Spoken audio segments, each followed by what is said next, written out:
What's up, Lisa? How are you? Welcome. Fluffy Cat 154. How you doing, everybody? Mega Man? That's a great handle. Man, what supplement is in the house? Alright, we're gonna wait for a few more people to show up on YouTube and X and Twitch. And then we can start. Welcome to Simulation Talk 83. We're doing a daily live, usually discussing the simulation hypothesis, but we also talk about science in general, religion, spirituality, philosophy, God, whatever comes to mind. And this is day 83. Olgamir Zhivago. Calvin Moss Studley 24. James George Crystal Penguin Dance. Nice. Welcome, everybody.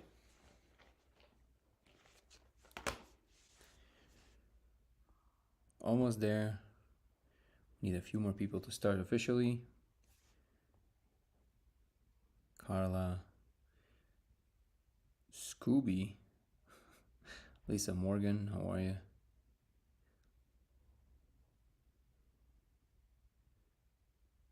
Craig Schwab, Tom. Sam, how are you? Greg? Okay, I think this is good enough to start. So welcome everybody to Simulation Talk 83. This channel usually revolves around the simulation hypothesis.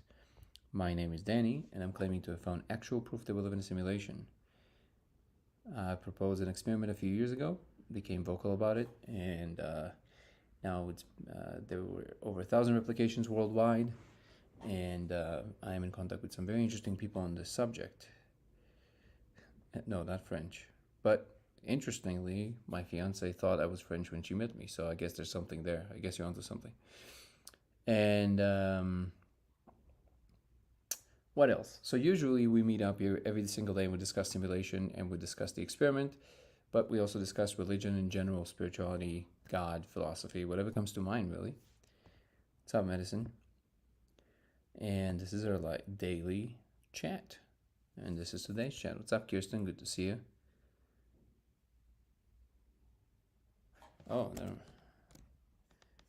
Cha-cha-cha. Let me write it down.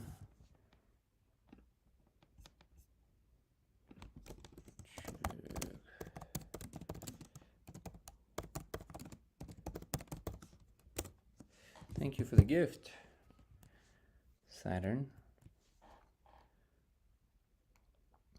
What's up, Herbert? I am Danny. This is how you greet everybody? Thank you, Lisa. Appreciate you. Dutch, going to join me now. All of these are compliments. So, no, I'm Russian. I was born in Russia. But Dutch is good. Yes, sir. Nice. I am a Herbert. It's very commanding. There's a lot of power in that. You should keep doing that. What's up, Darbo Guko? Can you use a projector instead of a laser? Regular light does not seem to work. The whole point of it that it needed to be coherent light. And actually, even a regular laser is not going to work. You have to have it diffracted. So laser pointer doesn't work either, which is an interesting data point. To all the people who are just joining up and are not familiar with what we're doing here, why we're talking here on a daily basis, my name is Danny, and a few years ago I discovered that if you project a diffracted laser on the surface and injects is the real word now, and ingest a particular molecule that I cannot really name on a live chat because of legal purposes, but you can Google the spirit molecule, you will see code running in surfaces. This observation has now been verified over 1,000 times worldwide. Nope, not yet in a proper double-blind scientifically, but I'm pretty sure it's coming pretty soon. What's up, Brent? Good to see you. And this is why I'm here every single day to engage with people, to talk, maybe answer some questions, maybe things are not that clear, like the question that was just asked. But we drift into other subjects. We talk about all kinds of fascinating things, what computation actually is, what are the ontological frameworks that we need to potentially change about our situation to understand certain things. All of these things and more we discuss here on a daily basis. And if you want to watch my videos, if you're on TikTok and you want to watch longer videos on this topic, all the videos that you see on TikTok, they have longer versions on my YouTube channel, which is Dango Thoughts, Dango Thoughts. Or you can just follow the link tree in the description and you'll see it. So I think this is all the promotional stuff that we got to do. And beyond that, let's dive in. Let's see what we got here.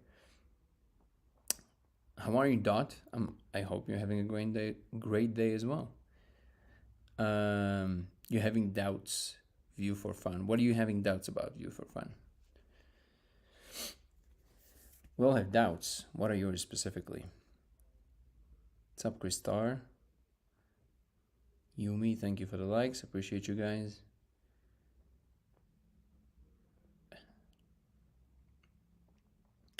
So good to see everybody. Also on X and Twitch and YouTube. Yesterday, the business. Good to see you, man. I haven't seen you in a while. What's up, Vegas Lover?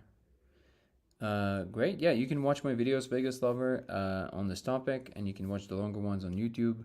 We're working on a documentary at the moment that kind of follows the trajectory of this project, but we're also going to be talking about a lot of other things.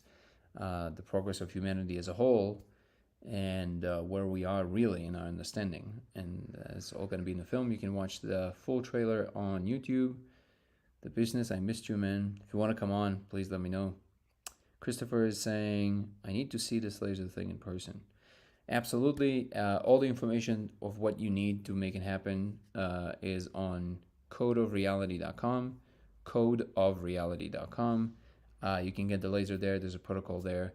To be super clear, we have two options there because people asked us nonstop to make them. We started making them, and we kind of make like a little thing that you can travel with and stuff like that. But it's actually a lot more expensive because it's not really economically viable for us to do so. If it's a money thing, we have a list on the right above. Actually, it's the first option. And you can just go on Amazon and order the parts, and it shouldn't cost you more than $50, the whole thing, maybe even a lot less. You can also source the parts you need from anywhere you need. It's super simple. You just need the laser diode with the diffraction pattern, and you need to connect it to an on-off switch. All of this is on the website. And yeah, you can even source it from like Alibaba, whatever. Just one thing, super important. Whatever you do, never, ever, ever, ever get any laser above 5 milliwatts. This is super important because no matter what the frequency is, no matter what the wavelength, never output above 5 milliwatts, because with that, staring long enough, even on the projection of it on the wall, might actually do some cornea damage. So please, never above 5 milliwatts. None of that. I went to Home Depot and I got this leveler laser. Do not use that. It's way above 5 milliwatts. I think they're like 100 milliwatts. Also, the band is way too thin. So please just go to the website and just look at what the items are. If you want to source them from somewhere else, please, by all means, but just never above 5 milliwatts. So I think that was good enough of a disclaimer and insistence. Does the code move at the same speed for everyone? There's well, I understand the question, James. I will give you one further. So I will give you a broader answer, because your question is of a kind, and you can ask a lot of questions of this kind. There's a lot of attributes to the code that you can ask whether or not people are seeing the same thing of that. One thing that becomes very clear when you see it for yourself is that you don't need anybody else to see it or to tell you that they see it to know right away, immediately, that you're looking at something real. That's how realistic it is. It has all the attributes of a real thing. And obviously, the fact that other people see it helps a lot.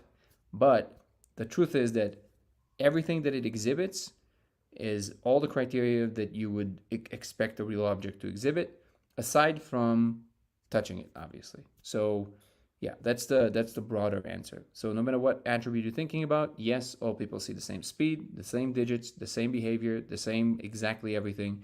I had 15 people in a room all talking about it at the same time. It's clear that we're looking at something real. So I guess that'll be a more overarching answer. Strange things, but thank you for the question, James. I appreciate it. Strange Things Happen says you should reach out to Patrick Jackson, the author of Quantum Paranormal. He has recorded an ET alien entity when conducting research to a type of light. Can't remember if it was a laser. So thank you for the plug. Strange Things Happen. The truth is that there's like infinite number of people that you can talk to about these things. At the moment, my hardest challenge is to stay actually in the most central pocket of science. So, like, as least as possible to give it a flavor of psychedelic, as least as possible to give it the flavor of aliens, of anything that has to do with kind of like the things that are considered to be more fringe, not because they're not necessarily true, just because they have a certain association for society. So the second we're talking about all kinds of things that kind of like depart a little bit from central way that science does things, at the moment at least, I'm less interested in expanding into these directions because I don't think that's helpful. I actually think that if it's something real, it wouldn't be in some, esoteric idea or even experimentation that can kind of happen sometimes. Now, to be frank, I don't know enough about his work. It's just that when I hear quantum paranormal, I understand what this is. And usually that's not the direction that I'm trying to interact with. It does not mean that I won't. It just means that my initial reaction is no. Like that's not a channel that we're going to go in. It's extremely challenging already because a lot of people, for the obvious reasons, think, oh, this is like some crazy stuff with these kids playing around with some substances. That's already a challenge. So to then communicate seriously and say, no, okay, here's why you should look at this seriously. That requires a certain level of also association, unfortunately. That's how the human mind works. That needs to be, to some degree, impeccable. Now, it does not mean that I always succeeded, but yeah, the second I hear quantum paranormal, at the moment, that kind of flavor is not the best association with it.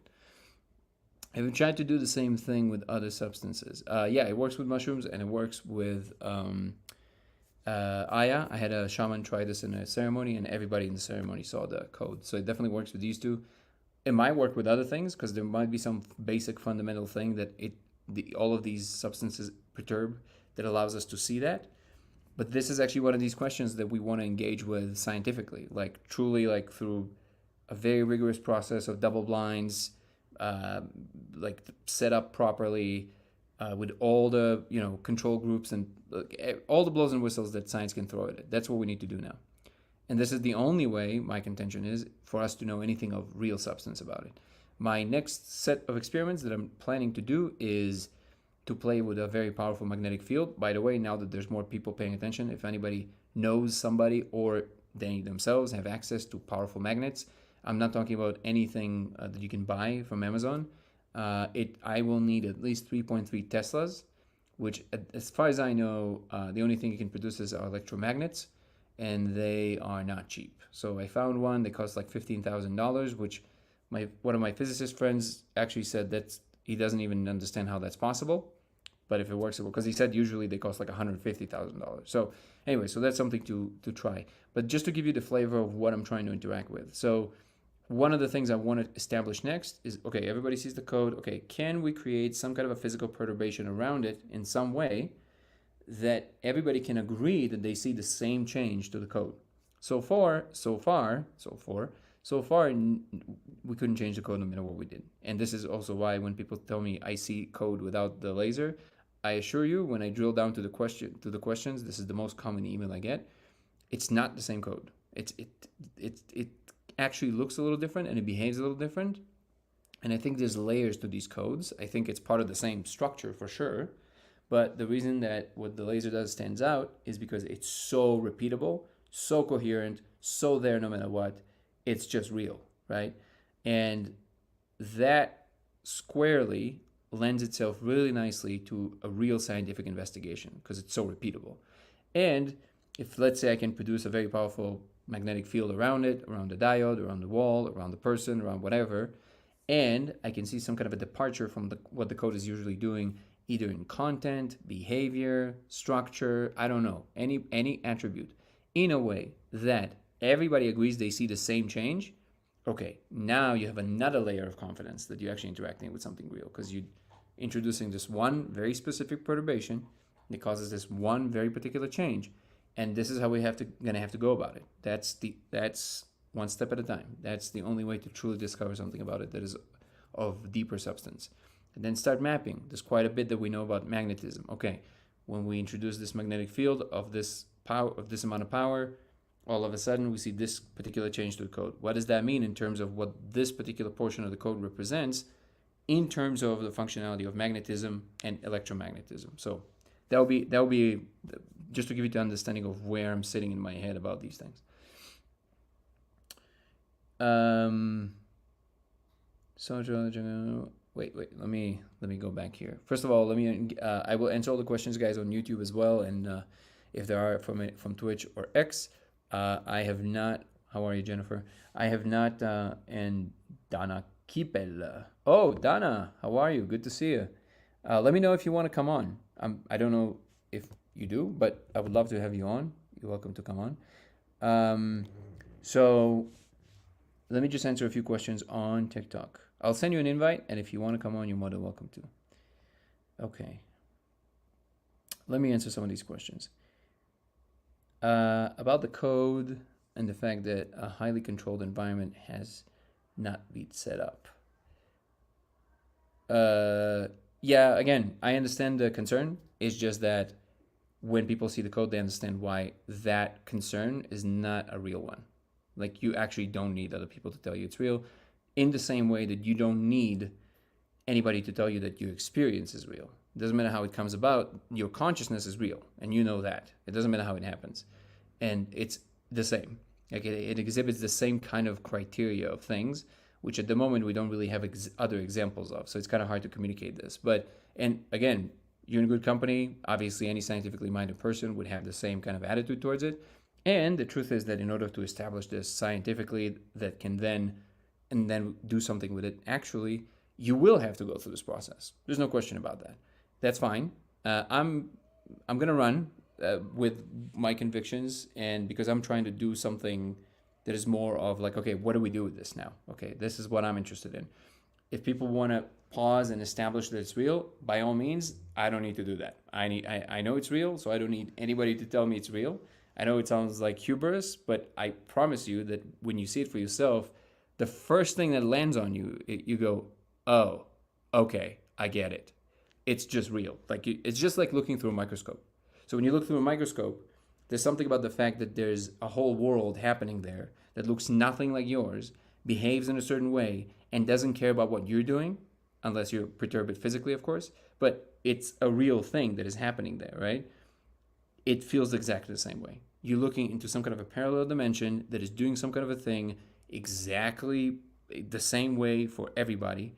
And by observing it, this is what in my first video, I call epistemologically sound, which I later discovered cognitive scientists actually have a word for, which is objectness. Funny enough, not objectiveness, but objectness, which is, it denotes the aggregation of all the attributes that an object has if it is an object in three-dimensional space, which sounds like a weird word to have. Well, why would you have that?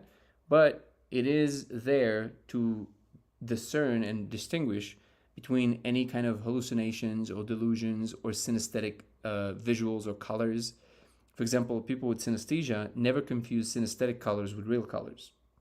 And the reason for that is because synesthetic colors do not exhibit objectness, because there's a certain repertoire of amount of things that are happening to an object and colors when they're real, that it's almost like the unfakeable bill.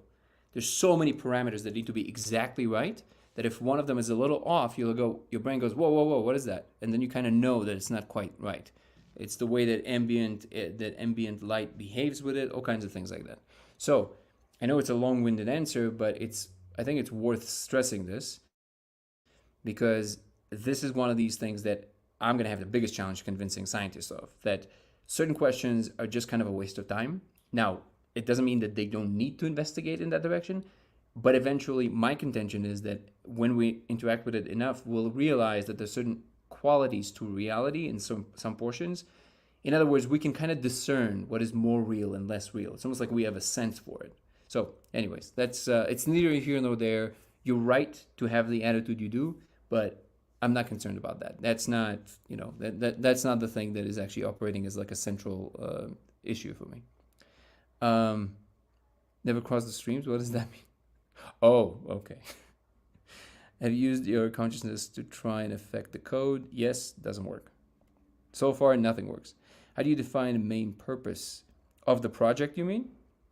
If you mean of the project, I think it's ultimately, kind of my vision is that we are, as humanity, we are uniting around a common project. Might sounds grandiose, but that's how I see it. Um, have you tried scanning it with your phone? Maybe it's an interdimensional QR code. Dude, I didn't even thought of that. That would be amazing. You just go with your camera and all of a sudden it just comes on. Oh, there you go. I didn't see you were asking to come on, Dana. How are you, Dana? I, Oh my God, hello. how are you? Good. Am I allowed to turn my camera on? Yeah, of course. Oh, wait. Oh my God. Hello. How are you? Good to see you. Good. Okay, is this working? It is working. Yeah, we see you. We hear you. Hello. Does this mean my followers will be able to see your live too? I don't know. I never thought about that. I have no idea. I would assume if they are on the live, yeah, Oh, yeah. You can just tell okay. them to come here. Yeah. Hopefully. I just made a video about your documentary you're making. Thank you so much. Do you know what a quincunx is? A what? A quincunx? If you Google the word, yeah, QUINCUNX. NS? Okay. All right. NX. Yeah. Oh, NX. I see it. Yeah. Okay. What about it? Arrangement of 5 objects with 4 at the corners of a square or rectangle, and the 5th, its center, used for 5 on dice or playing cards. Okay, I see it. Okay. What about it? There's a book called The Garden of Cyrus. I noticed that in your documentary, you literally drew that symbol. I don't know if that's something you guys saw, but Oh, you mean I on made the a video on the just piece now, of which you'll paper? have to watch, which I made from On the piece of paper? yeah. It was basically representing kind of like a shape that appears on the wall if you're looking at it two dimensionally. That the code is Yeah. basically making, but the truth is that I see what it actually is now, and it's not what I see in the picture, at least from what you said. Interesting. Well, there's other images of it. Hold on, I'll show you on my computer quick, so you don't have to Sure, look sure. it up because I know you probably have to answer questions. But It's here, it, ready? it's a Can living you thing. kind of Sure. see it right there? Let me see. I have to bring the phone closer. No, you because you're not pointing at the computer. Oh, there you go. Interesting. Yeah, there's some similarities actually. That is interesting. Can you send me this picture, please? That would be awesome. Yeah, so what you really need to look up, I'll let you look this up in your own time. I think you're going to find some connections. It's a book from the 1600s called The Garden of Cyrus. All right. The Garden of Cyrus. So Google that. I think you'll find interesting connections. Okay, I appreciate it. Thank you That's so all much. I'll say. Thank you. And by the way, you want to plug your channel real quick to all the listeners here? Oh, yeah, sure. I think it's just Dana Kipple. I talk about plasma intelligence, but basically why I'm interested in Danny's work is I think the simulation you're seeing into is made of plasma. So that's kind of my whole viewpoint on it. But I definitely So somebody support actually told me about the your work. work before, and I kind of looked through your website. It's good to talk to you about this directly. Why? I know the question is, we'll send you to a much, you're going to have to expand a lot there, and you're writing a book about it, as you said. But if you can, in a couple of sentences, if there's one thing, like why are you lending specifically on plasma from all the possible things that it can be? Why is that the universal element for you? No, yeah, for sure. I mean, the only way at first I know how to describe it was pure intuition. And then I was like, okay, this is what I'm getting. I don't know why. Now I have to figure out how to back this up with facts. I've done a lot of research on plasma. One of the most interesting things is the plasma field holds the whole spectrum. So electromagnetic waves, all of those waves you could think of, X-rays, whatever, ultraviolet, that whole spectrum is within the plasma field. So it's almost like the field, like the matrix that holds all of it. What is in the plasma field? Sorry.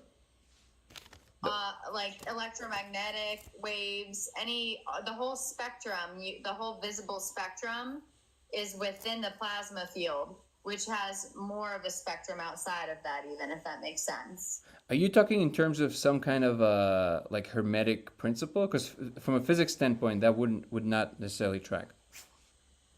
Here, look up how to explain it in a physics way. Plasma.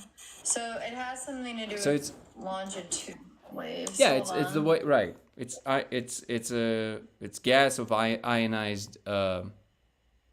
So it's a everything is ionized. It's the amount of energy, and then it has a particular structure. But and I'm trying to understand Yes. what you mean by it will be in its field. What is a plasma field?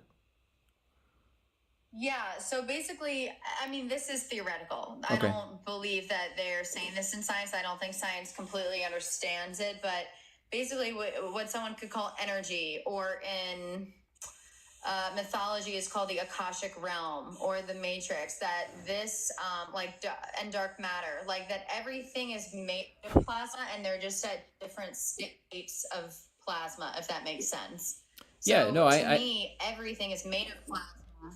got Yeah. it. Okay, okay. So it is somewhat from like it's like you've collected basically a lot of contemplative wisdom, and that's why I meant by like some hermetic principles, which is basically a lot of things kind of like that come together from spiritual pursuit. Humanity is spiritual pursuit combined with intuition, combined with things Yeah. that make sense to you because they keep when you look at it, it keeps tracking the problem, right? Kind of like that. Yeah, and I'm looking how to explain it in science, and I am still kind of studying complex plasma physics because there is lots to study, especially because I don't think even they understand plasma fully. But I think one of the best comparisons is animism, that or animal magnetism, that there's like an animating force behind everything. I think that is plasma. I think that there's consciousness and then there's plasma, and plasma is a vehicle for consciousness, if that makes sense. That's the whole theory I'm working on. Okay, cool. I understand. That would be that would be fun to see how Yeah. you're connecting it to science. Because one of my biggest things, and this is also like I was saying, one of the biggest challenges is to stay central in, like what I'm proposing is already crazy, right? And it's kind of wacky. Yeah. Maybe for some people not, but for most people it is. And I would Yeah. definitely fall in the category of the people that for whom this would be crazy, unless I would like, see it for myself, right? And because Yeah. I'm sensitive to the fact that you need to, if something is true, it needs to be true, just true. Like Yeah. it shouldn't care about where you're coming from. Thank you, brother. Thank you for the gifts. It doesn't really matter. Like it would not negate what we already know. So basically, it would connect to what we Yeah. know for sure, and then it would allow us to understand more beyond what we know, which is essentially what science is always trying to do. And like you said, obviously they don't understand everything to the nth degree, but as much Yeah. as we understand, at least that has to be also included in whatever new observation. Well, at least for me, I know from what I'm proposing. And so I would love to know how you eventually connect it to something that we understand from like physics standpoint, like how we connect it to plasma. But yeah, somebody told me about your work Yes. before. It's super interesting. Yeah, yeah. And the way, and oh God, I can't talk about it now because I don't want to hijack the conversation. But the way that what I'm working on in my book is basically they had a theory about luminiferous ether that they disproved. And I think around 1908, they just forgot about it. And then all of a sudden, plasma came up in like the 1920s. In my book, I basically make a connection for this fluid that they said did not exist, but their tests were flawed, and why they're actually You mute. is Oh a yeah, go ahead. universal medium. Oh, Okay. sorry. No, you're good. I heard. Okay. So I I do have a comment on that.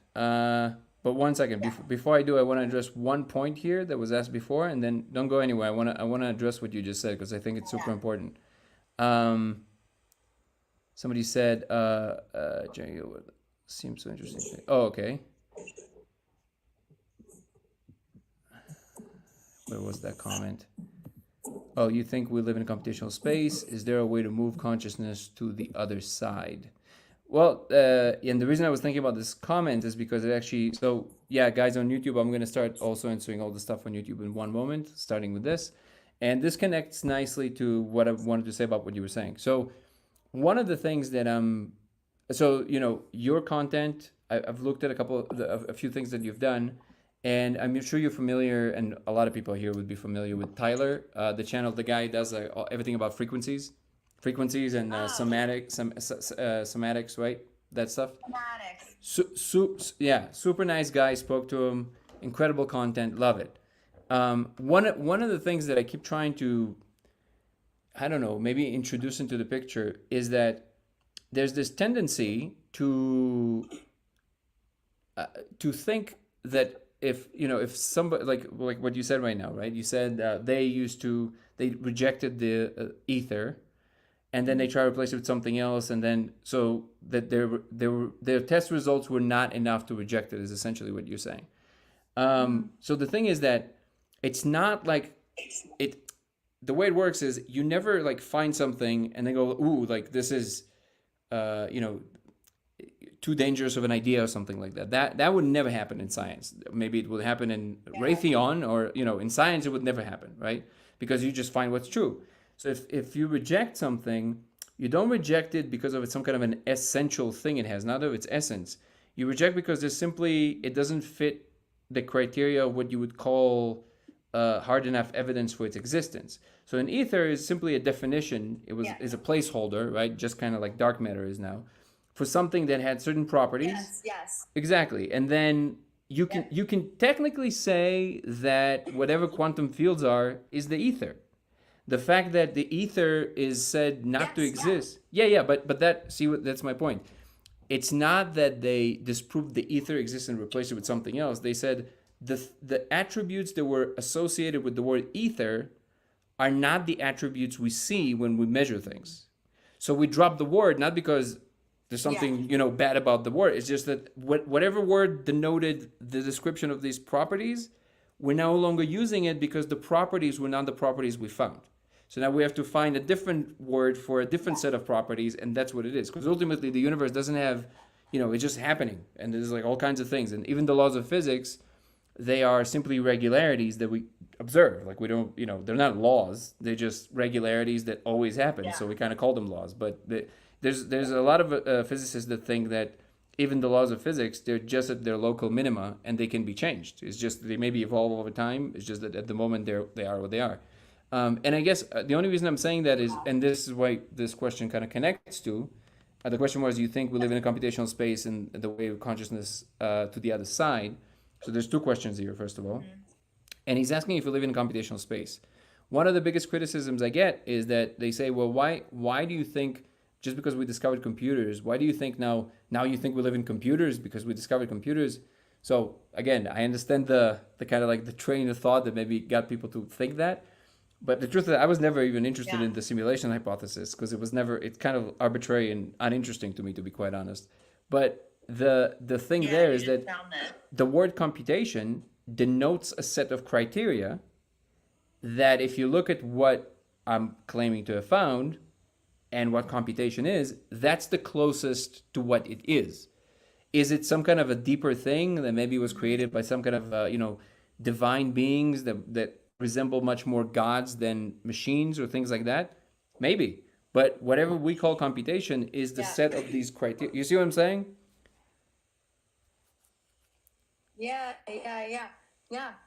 Everything you're saying makes sense. With the ether, it was interesting. What you're saying is correct, and it's such a long story. But basically, what they did was there was a lot of secret things about ether that they did not like. It was very paradoxical, and in science, I think I might have froze. Did I freeze? You're pretty connected. I can hear you pretty well. Yeah.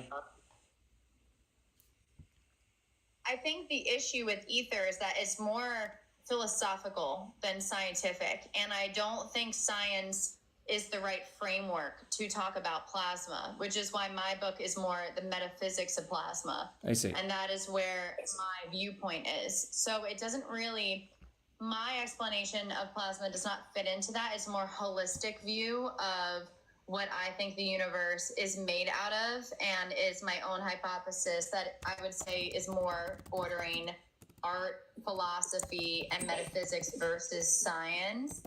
And I think when they disproved the ether under those specific constraints, I think it was with that one experiment. I can't remember the name of it. You're completely correct. But I think the problem was they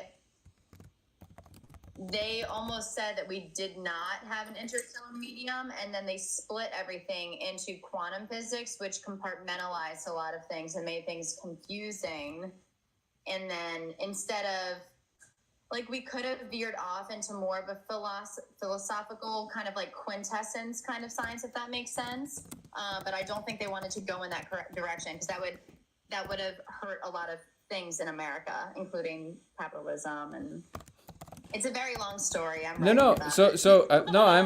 I'm fully with you. So actually, to be fair, I am also discovering as I'm entering this space that in fact there's a lot of actual information coming from, I guess, the more intuitive world.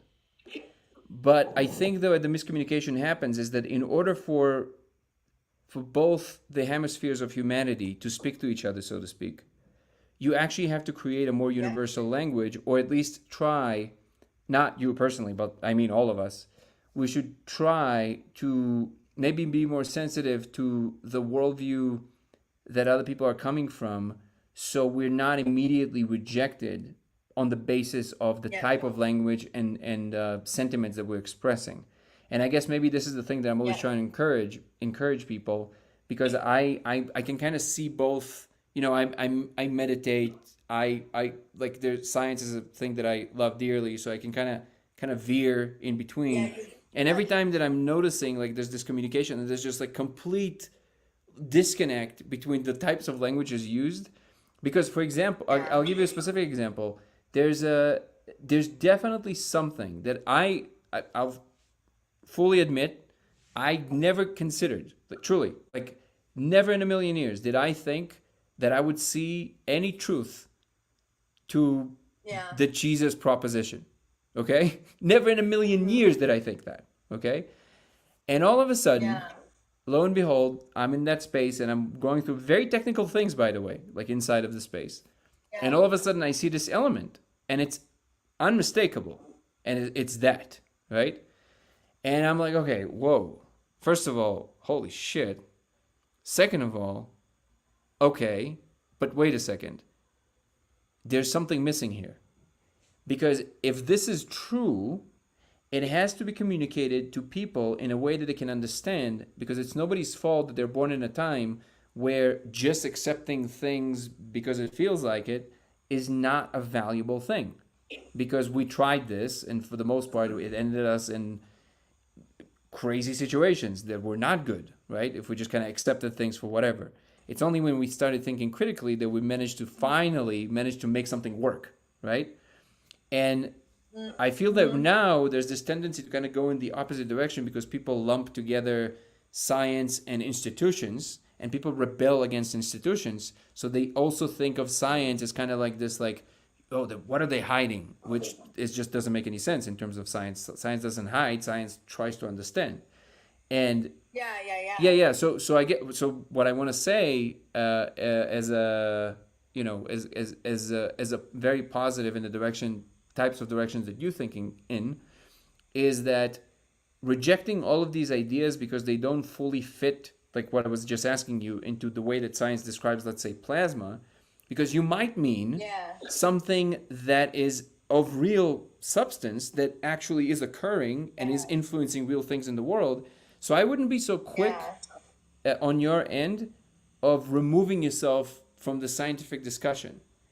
Don't say this is just philosophical. I think there might be merit there. It's just that, it's harder, but you just need to do a little extra work in like seeing how they see it, and then say, oh, I see. Okay, and then start connecting the things that you see to what they see, and if you can make it work, dude, you're gonna truly change the paradigm. You see what I mean? Like that, and that communication has to happen. Yeah, I'm trying to. I have a lot of friends who are scientists, and trust me, I hear from them all the time. They're some of it they understand, and then some of it they're like no. And I think what I need to do is learn more about plasma from like what scientists know about plasma, and see if I can connect the dots to what I'm saying, or if there's theories with dark matter I have and with plasma, and speak their language. I think the problem that I run into is that, and this is so hard to talk about because when I talk about it, it sounds very philosophical, but plasma is very paradoxical. And sometimes it's almost hard to prove. It has like trickster energy, and it's very like beauty is in the eye of the beholder. It's like it changes with the observer, with each person when you experience what I'm calling plasma. So like proving certain things with plasma, it's very hard to understand plasma, especially like for instance in science. So real question. I'm sorry I'm cutting you off. Real question, because I want to help you think about this. Why call it plasma then? That's what I kind of like the same thing when you see the code and you just know. Like I can't explain why I know. I see. Okay. I know that something's called plasma that scientists are harnessing for fission fusion. I know that same substance is the substance that literally powers the entire universe. That Nikola Tesla. That Nikola Tesla what? That Nikola Tesla used. It's the same thing. Plasma? Huh. Yeah. He called it radiant matter. Right. Okay. Yeah, but so that would, I guess it would refer to some, well, actually there is a thing in physics that would fit that criteria a little more, which is virtual particles, which actually connects to what you call the ether. Yeah. So virtual particles. Yeah, it all connects. So this is something you might want to be looking at because it might connect much deeper to what you're doing actually. Because virtual particles essentially, we know they exist because they exert some kind of an influence, a very major influence in the in space-time itself. But the reason they're called virtual is because they come in and out of existence faster than anything can actually be measured, even in principle. But we see the effects of it. So because and because of that, but they exert enormous forces. We know they exist because there's some experiments that were run. One of them is called the Casimir? No. Is it the Casimir? No. Hold on, I'll tell you. I think it is, but let me just make sure. I think it's definitely. Okay. The Casimir effect? Yes, thank you. The Casimir effect, exactly.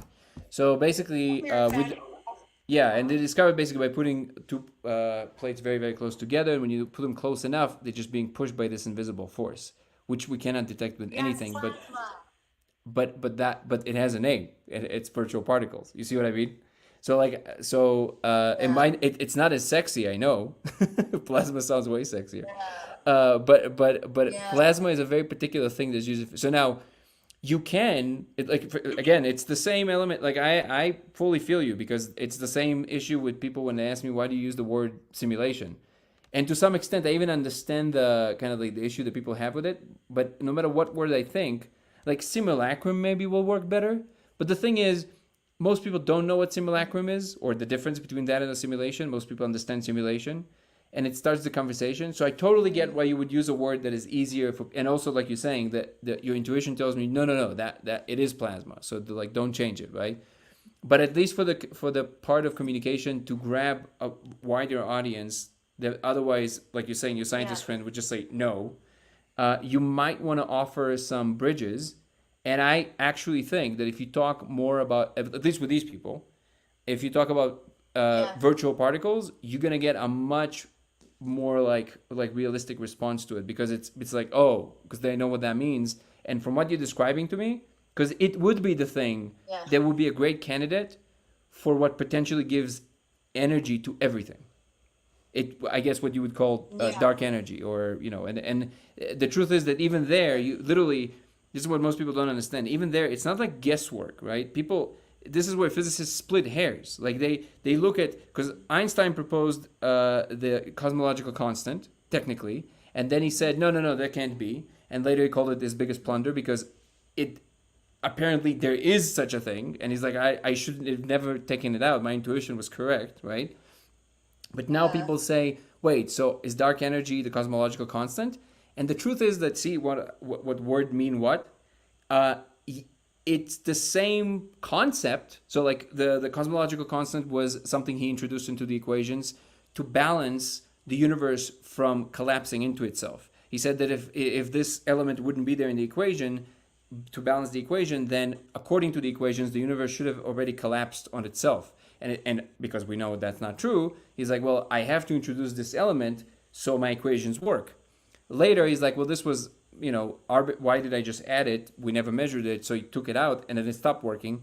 And then we discovered, no, there is a force because the universe is expanding. It's not just static, it's expanding. So when Hubble discovered that. And then Einstein went, oh my God. So yes, and then he corrected his equations according to what Hubble discovered. And actually, no, I think that's a lie. I think what the full understanding of how the universe truly is expanding was after Einstein died, if I'm not mistaken. But the initial discovery was there when Einstein was alive. But the important point for our conversation is that look at the example here. You have one of the biggest geniuses that ever lived. He puts this thing randomly because otherwise the equations don't work. And then he takes it out, and then we discovered no, we thought the universe is static. It's not. It's expanding. So he's like, oh my God, okay. He puts it back into the equations, but now you have to answer exactly how much force it exerts. It's not enough to say there's something there. It's like exactly how much force it's exerting, and now that's the real question, right? And now you start like splitting hairs. We're like, how do you measure this? How do you hypothesize about this? And now we got to the point where we know there's some kind of a repelling force. The further away space from you, the faster it's moving away from you. So you have to explain that somehow.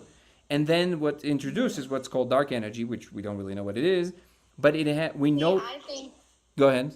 Yeah, go ahead. I was gonna say my theory, and I'm not saying I have this perfect at all. Sure. It's kind of like a unified field theory. It's where I do think they're all types of plasmas. Like I would call these virtual particles some type of plasma particle. And I think that dark matter is actually dark plasma. And that's why they don't know what it is. And this is where you're going to lose every scientist in the room because they're like, what are you talking about? But there's theories. Look it up. There's theoretical theory more popular that possibly dark matter could be plasma. I swear to God, look it up. I have no reason to think. I have no reason to think you're lying. I was like, but if you look, there's so many things. Look, the truth is that when I feel like it's worth the actual like investigation, I always look it up. I always go in. Yeah. So if you don't mind, if you can send me like either an article or a video or anything that will the initial thread, and I can look into it and I can even tell you what I think, because I think that ultimately it's what? It's on the okay, the recent one I saw, just to share really quick, just let me make sure what date it is. There was something in CERN about what is dark matter at the University of Melbourne that had to do with the direct detection of plasma dark matter. And it had to do with, they were calling it like a dark electron, dark proton, like they were making all these names for it. This is theoretical, I believe, but it's saying like direct. It's complex plasma, neutral, weak. Okay, so there's also this kind of, there's a connection between plasma and dark matter in a few ways. Wait, I'm reading about dark plasma theory. Okay, dark plasma theory suggests that dark matter is a complex plasma of neutral and weakly charged particles that interact with very little with ordinary matter. Plasma dark matter is in the Milky Way. Dark matter in the Milky Way with halo. Okay, yeah. So, but it's kind of the same. If I understand it correctly, it's kind of the same as the idea that WIMPs are dark matter, which is the weakly interacting massive particles. I think it was dropped because of certain observations, but I see from what direction you're talking to now. I understand that. Okay. Just like some connection. Yeah, I'm not saying that there's any proof of this, by the way. I know that like the things I'm saying are incredibly theoretical. I'm just saying I wish I had the tools to connect it all, and I'm working on it. It's a work in progress. But enough about me and my theory. I'm curious. I want to know more about this laser experiment. So can you explain more to me about it and what you guys are seeing? Yeah, essentially, I discovered that if you just, it's very simple actually, which is surprising. If you project a diffracted laser on the surface, and it has to be diffracted, which is interesting because the laser pointer would not work, and you ingest the spirit molecule, which we cannot name here because of live chat, um, you will see code, straight up code running in the surface behind the laser. That's really the big epiphany. And now the challenge is And what obviously is the code look like? it looks surprisingly very similar to what you see in the Matrix. Oh wow. Yeah, which And to what is be the challenge? well, there's a lot of them. And the first thing I would say is that to be quite honest, the fact that it does look like in the Matrix is actually not helping the case. Because Okay. it's too close to something that everybody knows in pop culture, right? The truth is that when you see it, you know immediately that this is just there. Like you know it's real. It just behaves like a real thing. It doesn't look like anything that you see usually in the hallucination space. But also, yeah, one of the biggest challenges is to connect, like explain it, right? Because I have experiences, personal experiences, since I built the laser of communication with this other whatever it is, and Yeah. it's very straightforward. It's very clear. There's no ambiguity about it. It's not like a metaphors or no. It's just like talking to a person. And I was also I don't know what to call it, but I guess given this console, which is every time I smoke, there's literally a computer console that appears in front of me. Imagine like a Tony Stark level augmented reality set of menus Oh, I computer. believe it.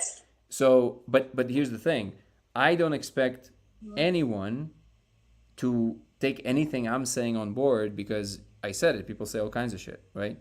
So the reason I was focusing on the laser is because it's something I can show. It was like anybody can try it, anybody can see it. That's your the proof that it's there is that it's right there.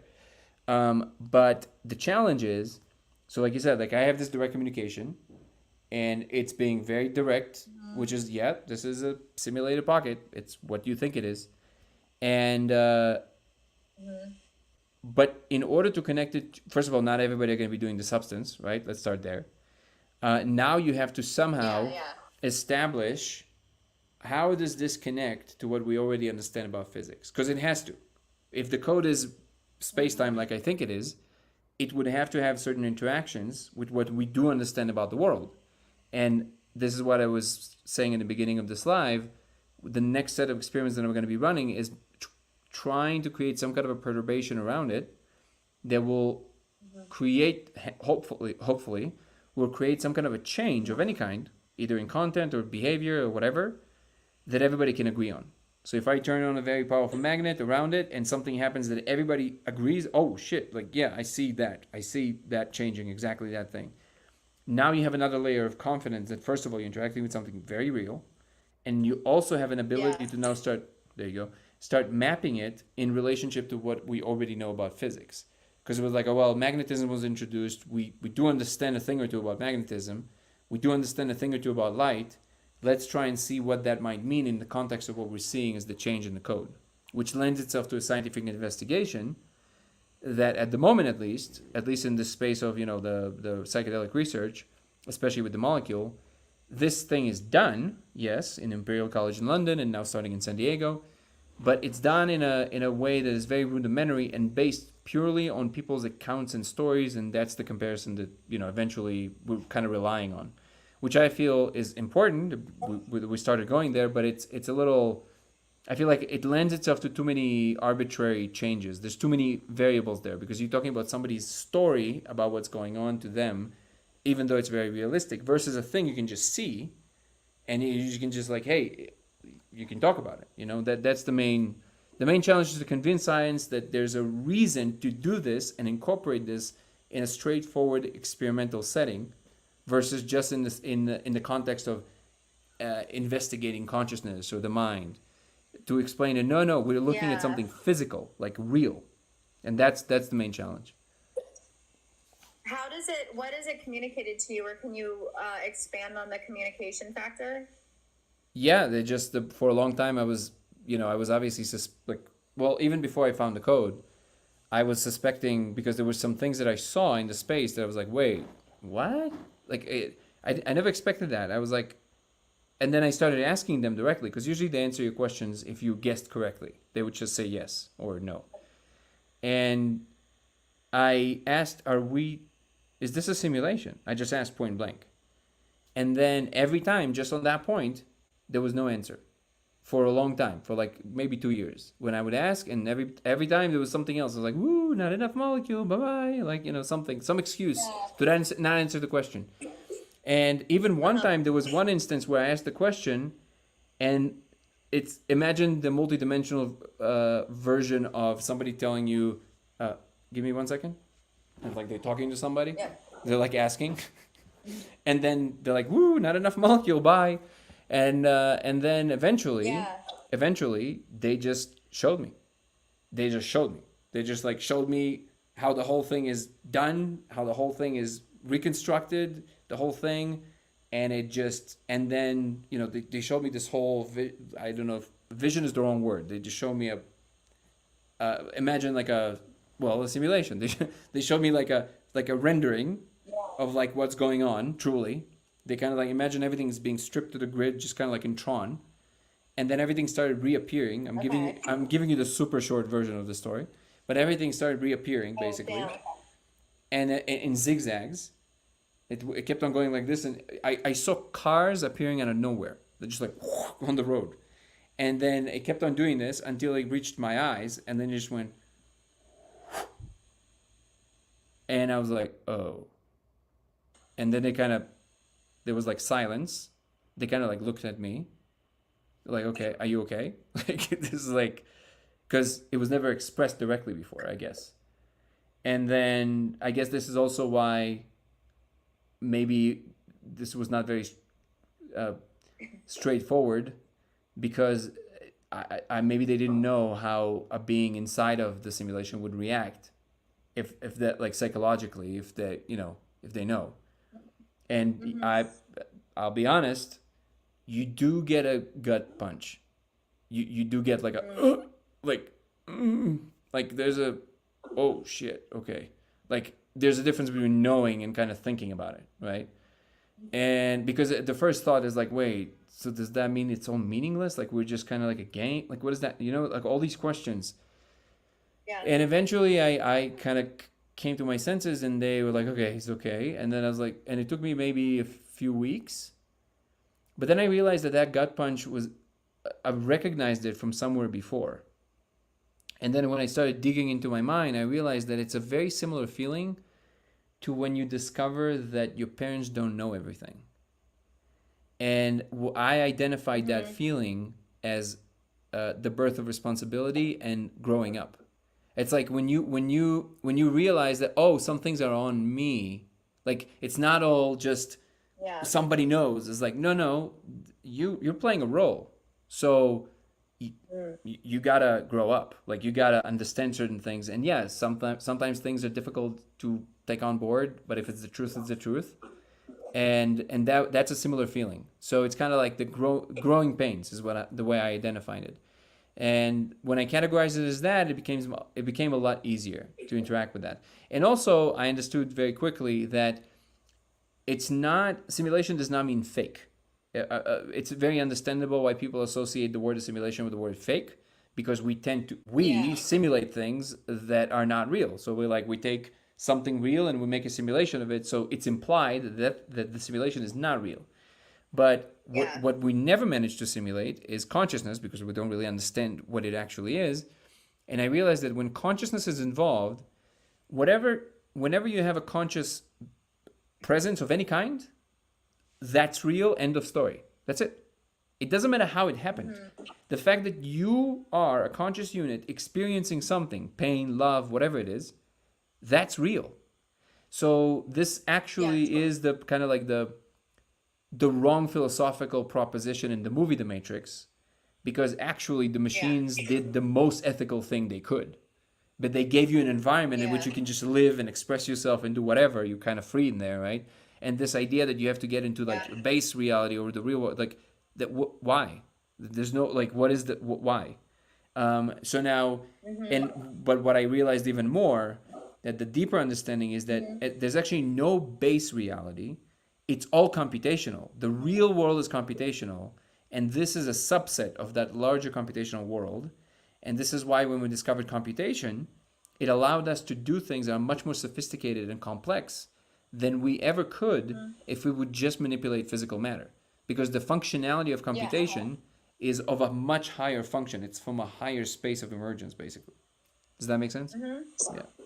Yeah. It kind of reminds me of the book Flatland, I think it's called. Similar. Yeah. I meditate too, and I have no proof of this, but I've had very similar instincts or experiences where I know that this is a simulation, but it is one where we have meaning. We're meant to expand and evolve, and as we learn, they learn, whoever they are, whether it's a future version of us, a more expanded version of us.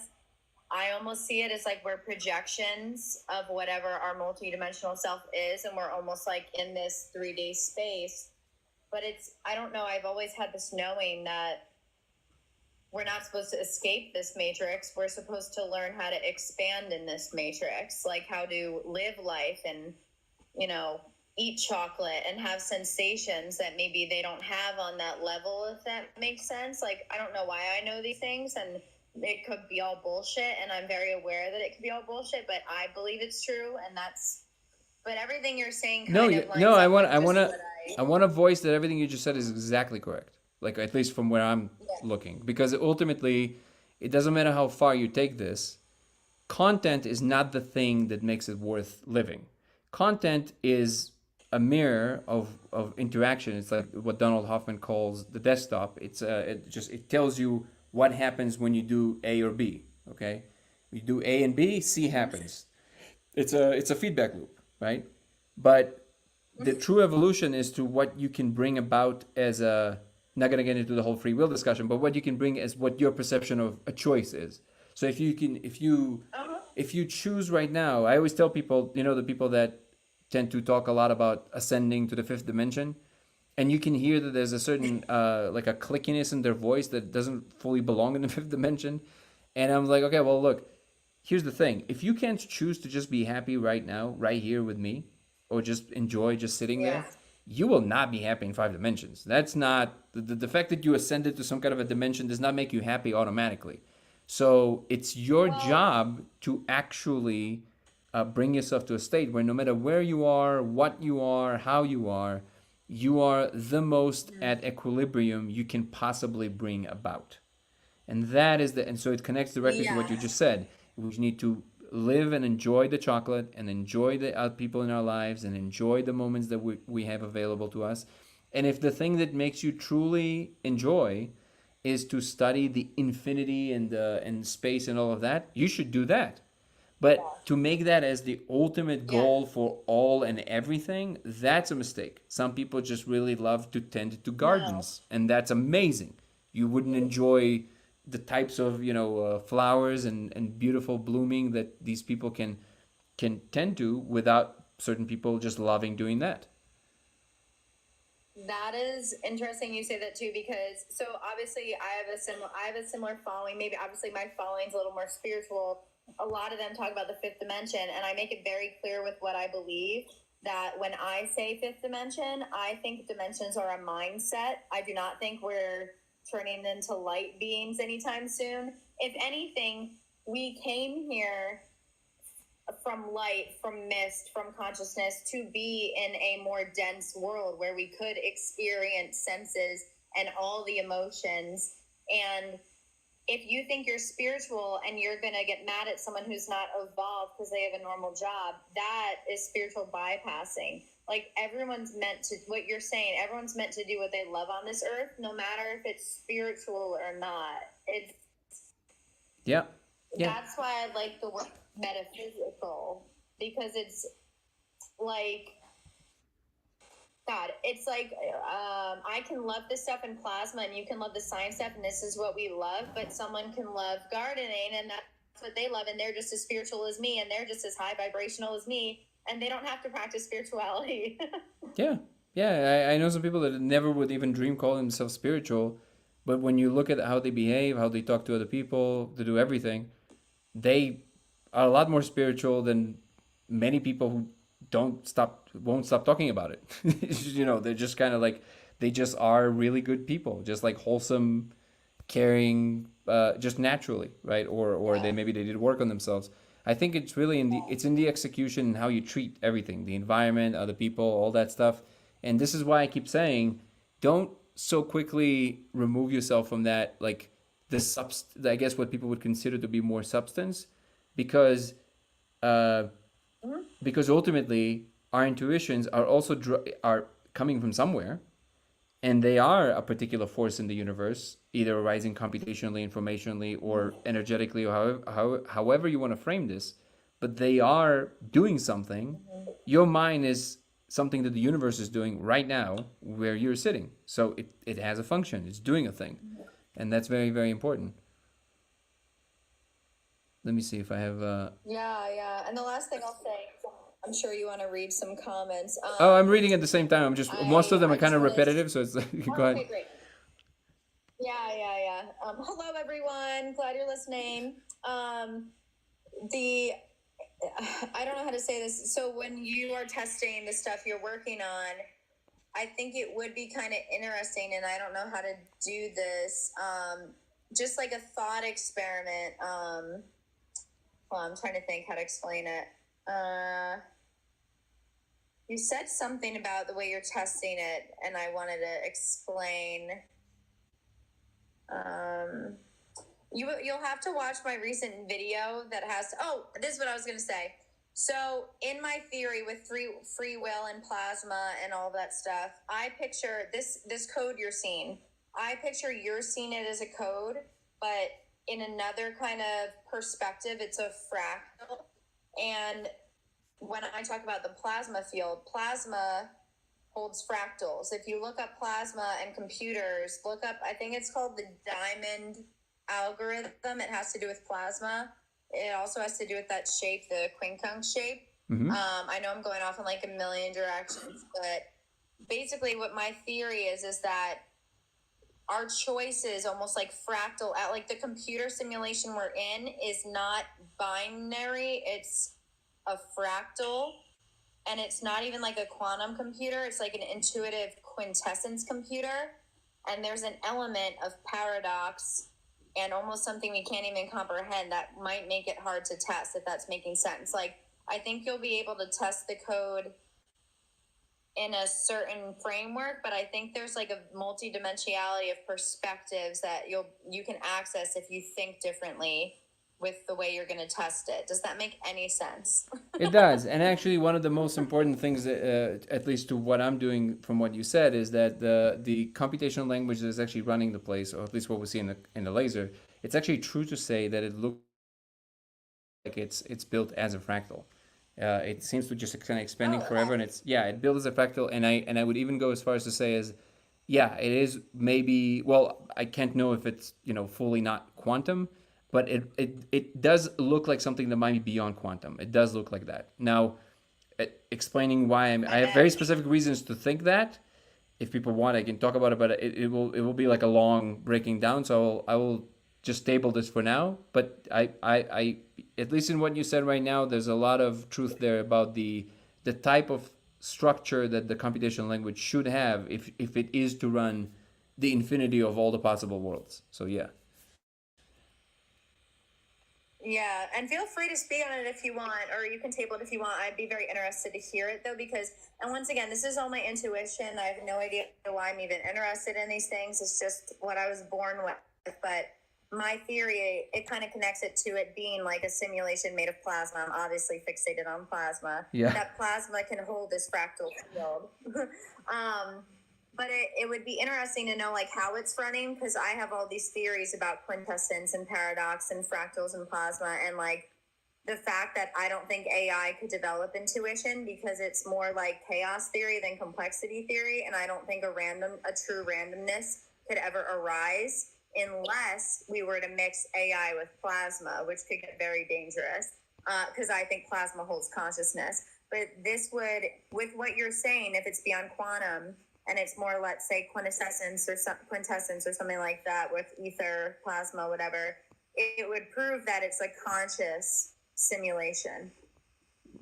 Well, that I holds our agree that it conscious. has to be conscious, but I don't know if what you said to me would prove that it's conscious. I think consciousness is a Know what I very, said very to elusive. you. The what? Yeah, it wouldn't be what I said to you. If I can prove that plasma holds consciousness, I think I would be able to make a connection. I mean, listen, if you can do that, you'll be on the cover of every single magazine in the world like overnight. I think this is Well, I'm working on it. okay. So I let have me to study a lot more let me. plasma Okay, physics, but I think I can. I will take a couple of comments. Please hang around if you want to, because we might interact some more. Of course, I'm not holding you if you gotta go by all means, but like please hang around if you can. I do want to take a couple of comments. So Go I ahead. tried to do my best right now, guys, to read like as much as I could, both from YouTube and TikTok. And I think was there anything from Twitch or X? Maybe. But in any case, so I've kind of so first of all, to all the comments on TikTok about I talked about this quite a bit, and I don't necessarily want to like go on another 1 hour tangent about this, but let me just give you like as a broad stroke, any attitude towards the world or belief system that you might have that asserts certain things with the level of confidence that can't possibly be held without having some insane data, which most of us don't have, um, is always a fool's errand.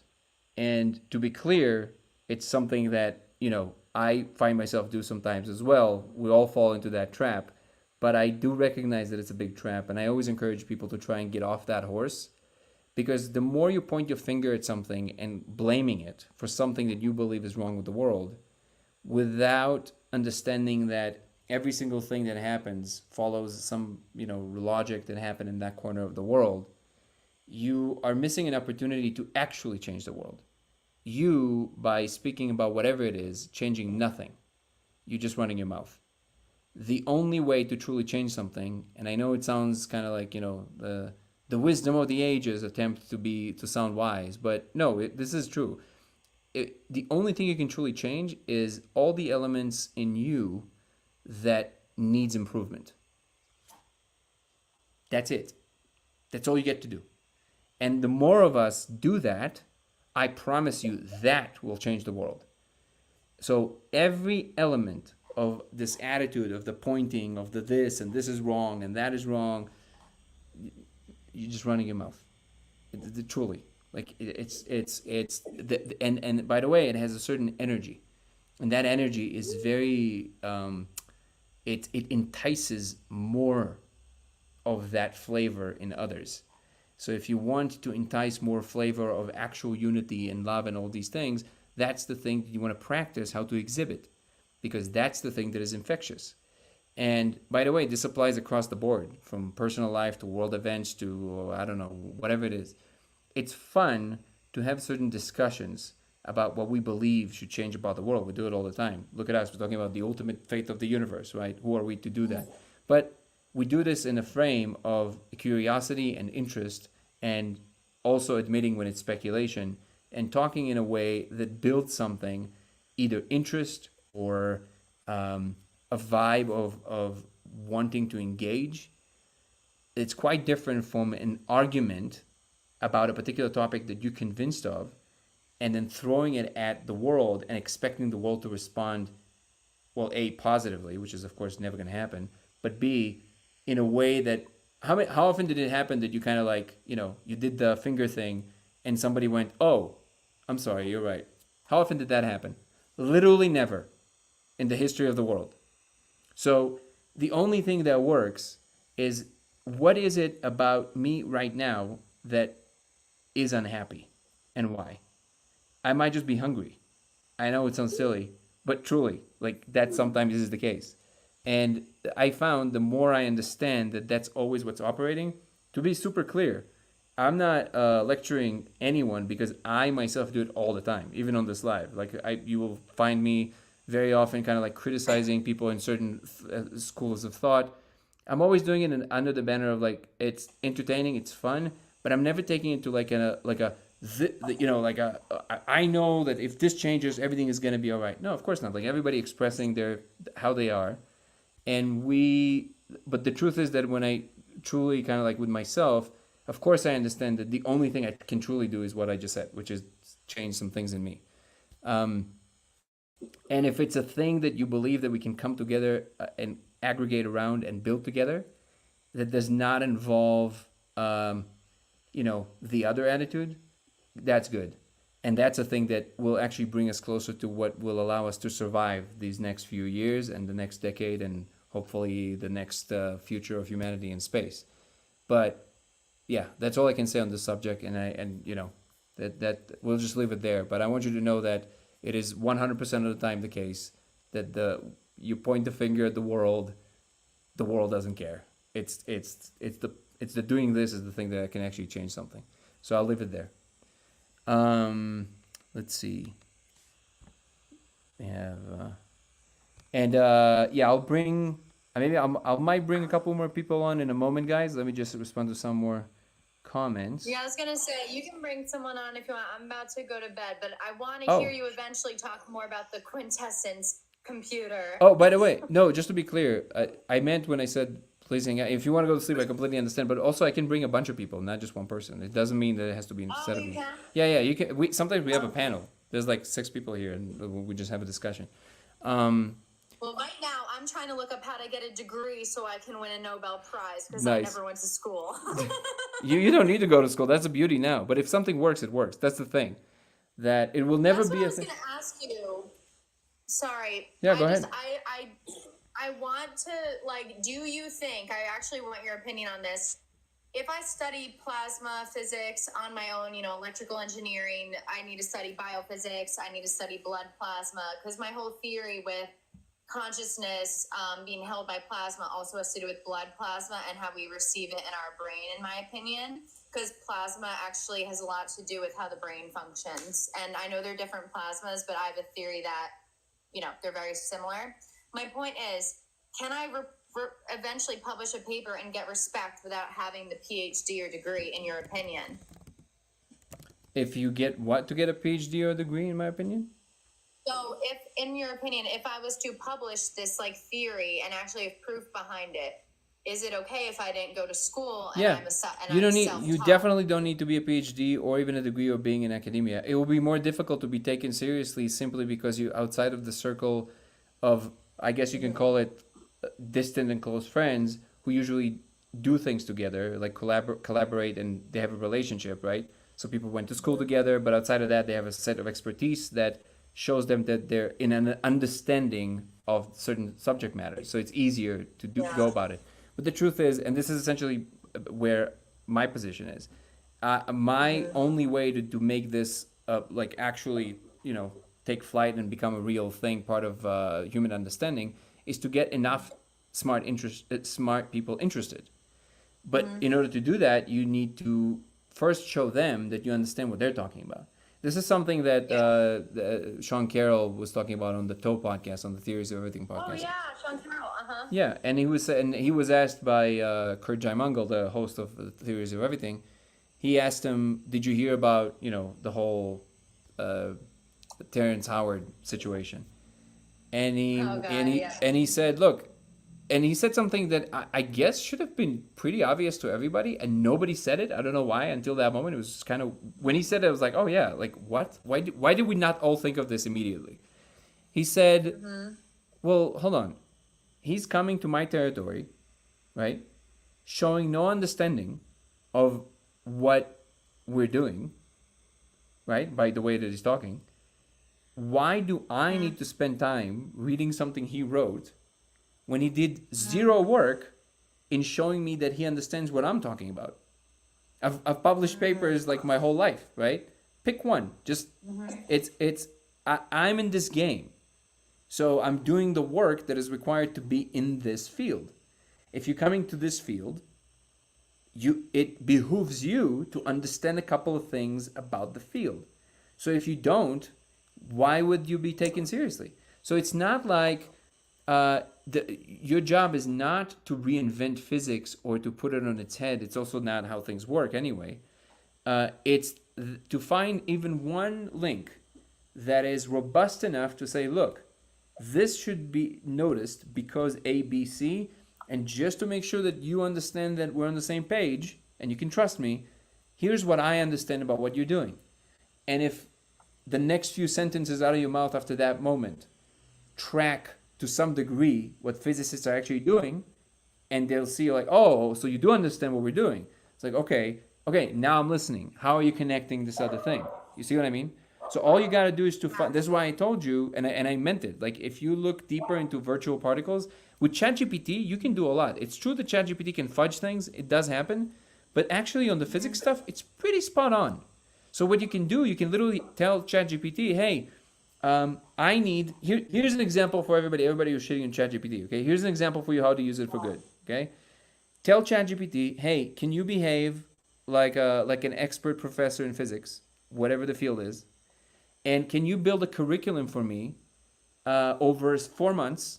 I have 3 hours a week to spend, and in each hour, I want you to break it down for me, and I do need you in the beginning to walk me through, fill in the blank. I need you to first bring me up to speed from like a perspective of high school physics for the first week or two. That's fine. There's nothing wrong with that. And then after the first, you can literally be that specific. After the second week, you bring it up a little bit more, and then bring it up to me for like for a college degree, right? And you can ask all these specifics, and you can focus on plasma. You don't need to go relearn all of physics. Just say, hey, I want to learn about plasma. I want to understand what physics has to say about it from this perspective. And then when you're going to start going on this journey, you're going to start the things it's going to tell you. You'll be like, oh, interesting. What is that? And then you're going to click on that. It's like, tell me more about this. And then it's going to tell you more. So now you're super targeted. You flowing exactly towards the thing you want. And you don't need to spend, 4 years learning some random things that you don't care about. You can literally ask it to be your university, and it will do a pretty good job. And everything else you can kind of fill in. Yeah. I never have used ChatGPT. I'm definitely going to try that. That's how specific you can be with it. It's kind of crazy. Okay. All right. Well, I'm going to go do that because now I'm becoming obsessed. All right. Well, thank you. We'll chat again when you're back in LA. We'll get lunch. Absolutely. And talk about this. My mentor told me to do the same thing, and I'm so stubborn. He was like, you really need to learn all the science of plasma before you write your book. And I was like, no, I don't, but I think you might be right. You have to. It's a courtesy thing. Think of it as a polite thing to do. Not as a, yeah, I agree. And I get it. Like some people get like, well, why do I need to? No, it's like, it's a polite thing to you coming to somebody's house. Here's why I'm scared, because this actually might shed light, because not a lot of people are honest, but I don't care about I'm always honest. My fear is that by learning the science and physics of plasma, I know this sounds crazy, but I will almost like be brainwashed or like put in a box and like learn about it that way. And then I won't be able to think outside the box anymore because I'll have a new perspective. But I know that's like a fear state. And I know that if I expanded my mind and I say, okay, I can learn this and still believe everything I believe and meet in the middle. Like I understand that. I just think I had an immature viewpoint of like, I was like almost scared to learn that information and like forget what I know. Does that make sense? Then maybe the universe wanted you to know the other thing. But I would give you one more. If you actually need like a little bit of help in the beginning, just to put you on the right track of what I think you should be focusing on, to actually, no problem. Feel free to contact me. We can talk about it. I can probably help you dial it into what you actually need to know in physics. And then beyond that, I am a lot more open than most people about the fact, I know for a fact that there's a lot more than what scientists definitely consider to be true. So I will also make sure that you're not, getting lost in the weeds of, what physicists think to be true, even though obviously I know for a fact that they're wrong about a lot of it in terms of how much they think is beyond what we already know. So. All right, awesome. All right, well, I'll let you get to your fans and have a great night. And I hope the video I made, go watch it. Everyone go watch it. It actually is about Danny's new documentary and fundraising. And Thank you. Danny, you'll have to let me know what you think about it. It's all over the place. That's fine. But I appreciate you. And thank you so much for coming on. And yeah, we'll keep this conversation going. Great. All right, have a good night. Thank you, Dana. Bye-bye. Bye. You Uh, guys. bye. By the way, I just saw this comment. I think it's from Lorenz. Okay, I'm back with you guys. Would like to different. Who said? Oh, okay. It was Mr. Max. I'm gonna go back now and read all the comments. Also on TikTok, promise. Uh, but you said to something you said before. You said you'll be blown away by my theory. Then please. So no one needs to beg or like. I'm open to talk to anyone. It's just not well, either. I mean, you can come on TikTok and we can chat. But uh, the best way truly is my email, lasersimulationx@gmail.com. It is true that when videos go viral, I have a flood of emails, so it does take me a little longer, but I'm pretty good about that. I respond to all my emails at the end. If you want me to respond to your email quicker, it will be easier if you really think about what you're trying to say and then write no more than a paragraph. I am using AI to help me kind of like if it's really long emails to give me like a rundown of what the person is saying. But please understand that I do get hundreds of emails a day, so it is difficult to read like a book. So try and dial in your thoughts. I promise I will respond to the email either way. But if you write a paragraph, you can start a conversation easier. I will respond and we can keep going. It's easier that way. So lasersimulationx@gmail.com, lasersimulationx@gmail.com, and I respond to all my emails. So no need to, no need to go, please. I will definitely talk to you. Just email me. Okay, let's see here. Oh, need to use GPT. Yeah, I can. I should probably do that. I should probably train like a GPT bot to kind of answer some of the most frequently asked questions. Actually, that's a great idea. Thank you for that. Okay, and also, guys, I see that Gifter level 8 and Casey, you guys are trying to come on. I see that now. If you guys can hang around for just a little longer, I will bring you up. Let me just go through a couple of questions because I feel like I've neglected a lot of questions, and then I'll bring you guys on real quick, and then we'll chat for a bit. It's so hard to explain because we don't have words for it. It's easier keeping in my brain. That's always the case. It's okay. There's a lot of kind of like argumentative points here. I try. I mean, I can't control all of this, of course. And the bigger the chats are going to become, it's going to be, obviously I'm going to have to bring moderators and stuff. But I promise you guys in general, like in general, chats feel much better for everybody when it's more of a, what is your point? Oh, I understand. Here's my point kind of conversation versus, no, it's this. No, it's that. Don't be so sure of anything, first of all. So just saying it in general, it feels better on the chat. So if you guys can, just have a little bit more of an understanding and respectful and loving vibe. It's always better that way.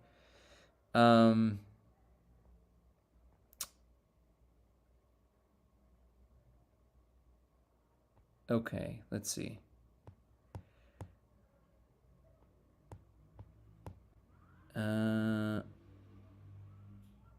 What? Some comments are crazy. I just watched a video half proving all electrons are only one electron. That is the code. No, it would. That is the one electron theory. Yeah, there's a lot of theories on hand, by the way. Just so you guys know, this is not. In physics, you have kind of like the central 5 things that physicists take the most seriously because they hold the highest record of observational verification. Quantum field theory would probably be number 1 right now. It's what we call the standard model, just because the level of accuracy with between prediction and measurement is like staggering. It's probably not probably. I think it is the most concrete, accurate thing we have ever devised in the history of humankind. And so it is taken the most seriously, but even it has holes. Like it doesn't. We never found a graviton, and there's a good chance we never will. So and it kind of rests on. It will be very difficult to make sense of the standard model without the graviton. You're gonna have to reformulate a lot of things there. So I guess I'm saying it to the effect that there's so many things on offer, even in the physics world. But in the one electron universe, I don't necessarily see how that would translate automatically to being the code. What the code, the proposition is that it would code for whatever it is. So whatever the truth about our universe is, the code would code for that and for infinite other things. So it would, and it's not a good enough framework because it's kind of like a Joker card trumps all kind of thing. So eventually we'll have to dial in some things and be more specific. But at the moment, I don't see any reason to think that any particular observation in physics would automatically translate to be that is the code.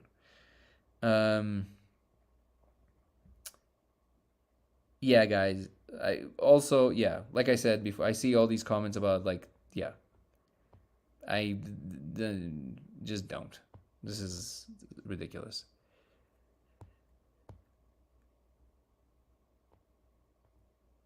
Yeah, people like bringing up slavery. Like, dude, no, you're at the wrong chat. I promise you, this is the wrong chat.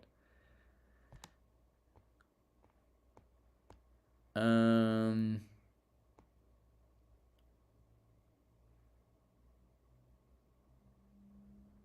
don't want to come back so tired of the same old.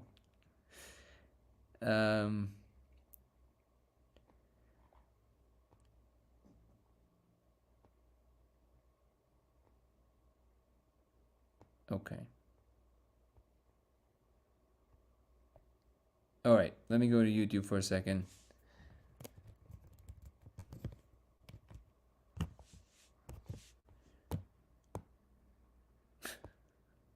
Yeah, somebody was talking about slavery. I don't know. This is people are laughing.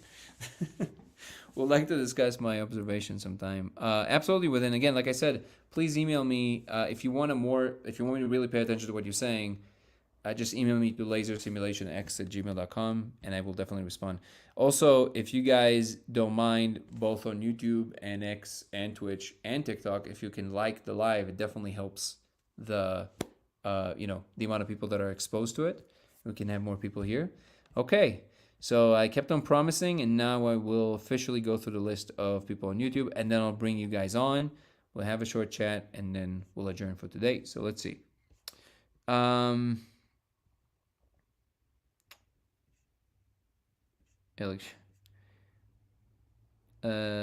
Wheeler. Okay, so take a little trip with me. First of all, I really love your handle, man. It's always great. Okay, Ken Wheeler, great. Also, I didn't say I necessarily need more education in physics, but thank you.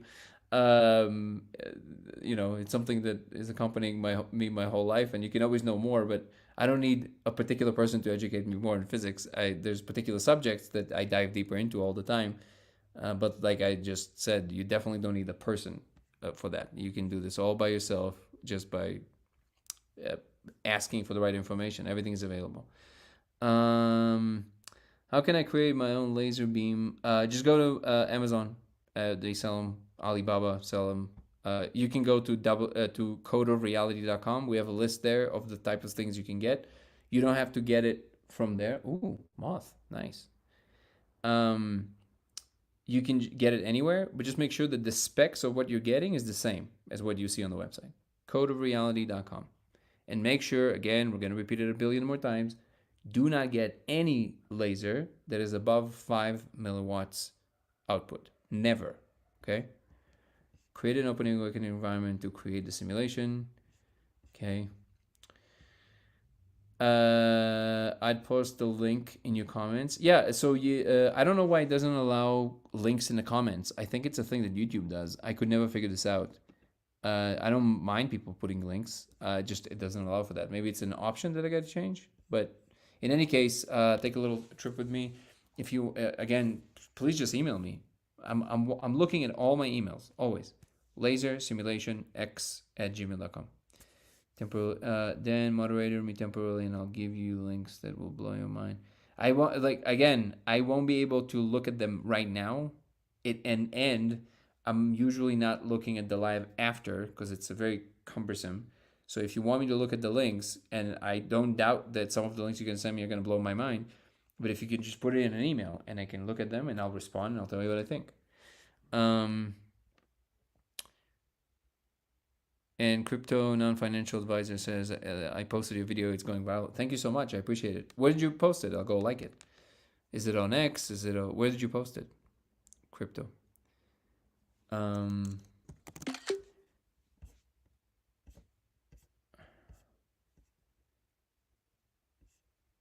she just likes the word. Yeah, and again, this is stay away. Wait, Eric Schiller. The word hasn't been created to define what we're thinking, but we know as a collective. So wait, so you mean so ninth crypto question for you? Do you mean to say that Dana had a point about like there's an essence to the word that describes the real thing? I'm open to that, but like, is that what you're saying?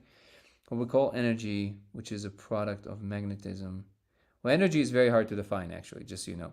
It's something that even if you really ask a physicist to really not define, but really explain what energy actually is, they'll be the first one to admit that it's a very difficult thing to do. It's not that simple because it's not clear if it's even a thing. It might be a product of happenings, but yeah, we there's attributes that we use. There's different scalars we use to describe it, but what it actually is. By the way, same with mass. Some people will tell you, no. According to field equations, mass is just the curvature of space. Not so fast. It's a lot more complicated than that.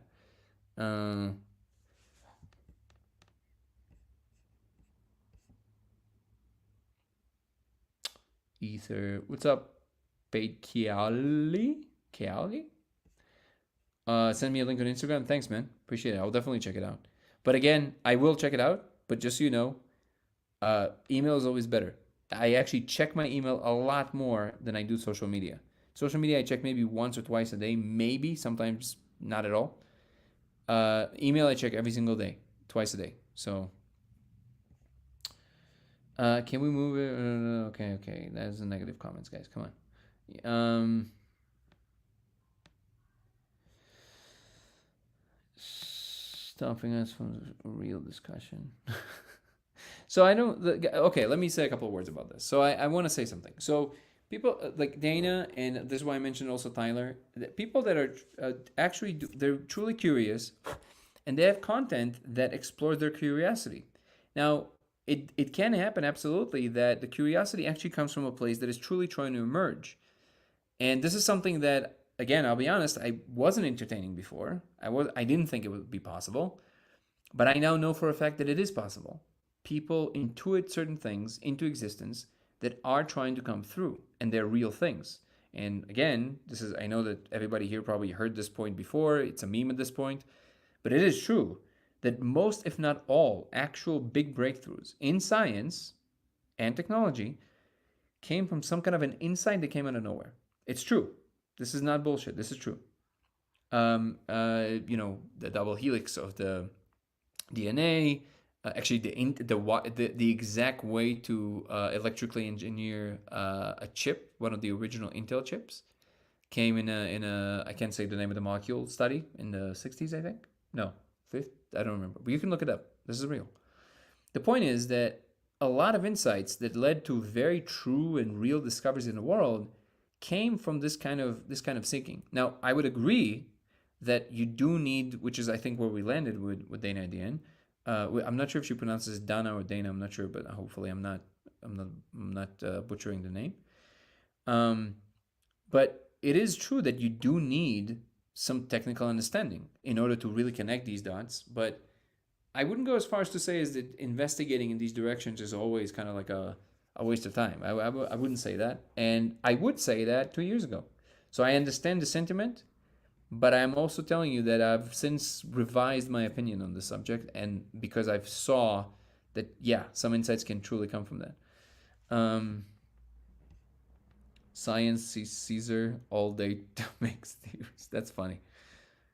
Yeah, I agree. She couldn't define it, and then she tried to say it was like 10 different concepts. It's a feeling.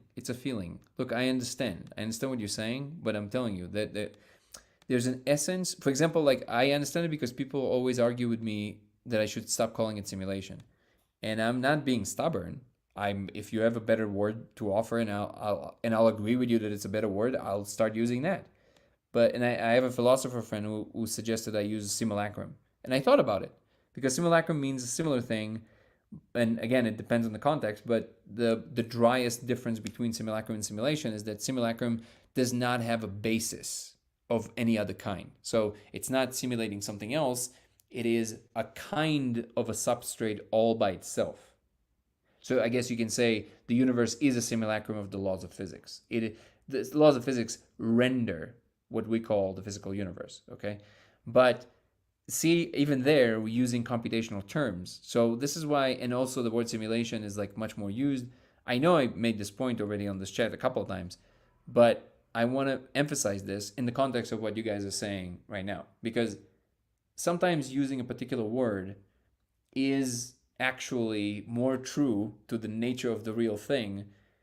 I don't know if that's the case here, but I have no problem with kind of following the thread for a little bit. But again, I also understand the sentiment that you guys are expressing.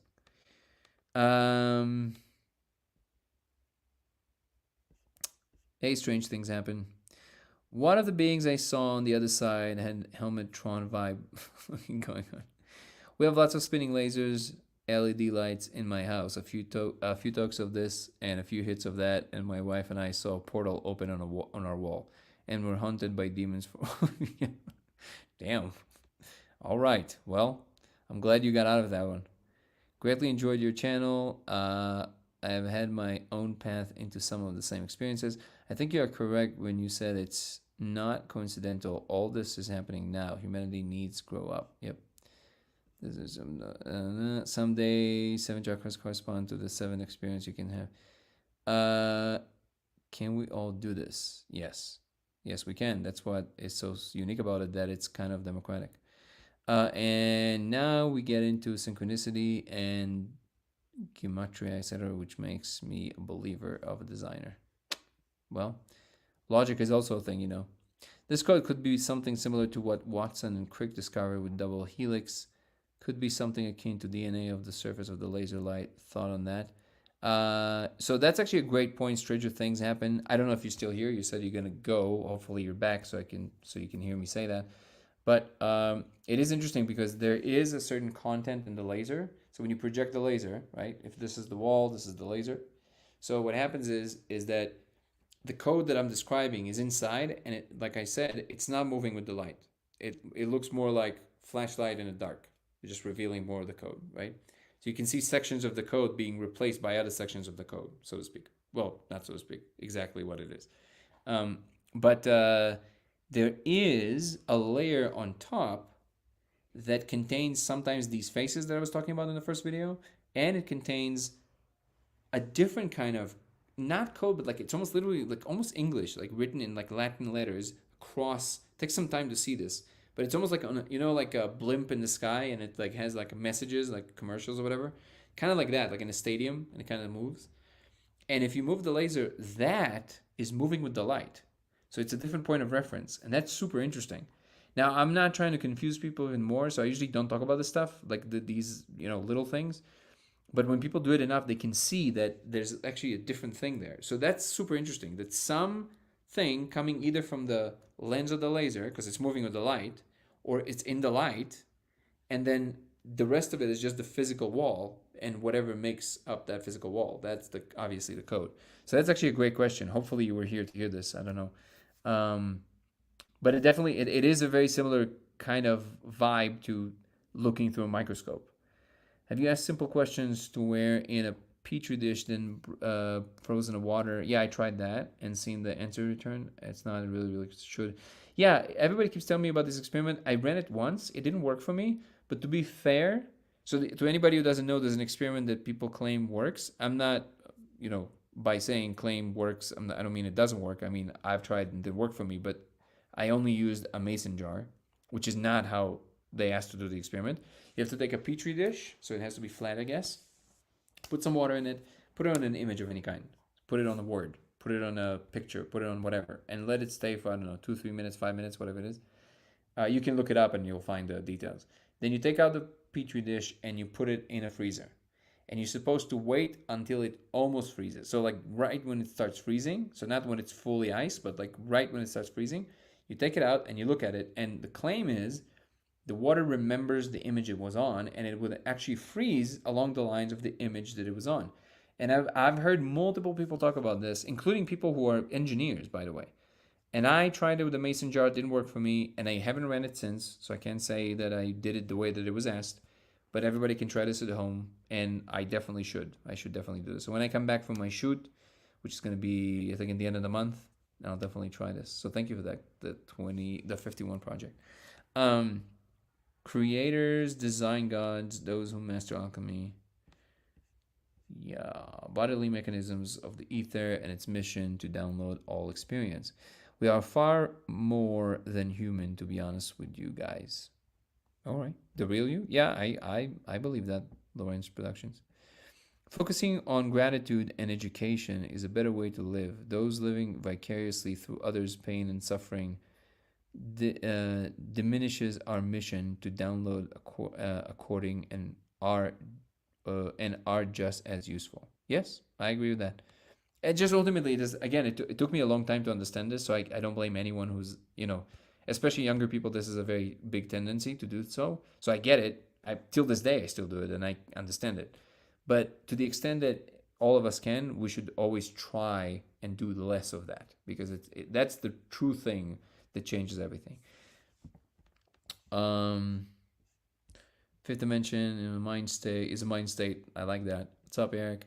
Put on flesh, so to speak. Words are spells. That is exactly right. Just get her number and tell her you will call her later. Come on, man. Your subconscious came from Dana's TikTok. How are you, Chonchi?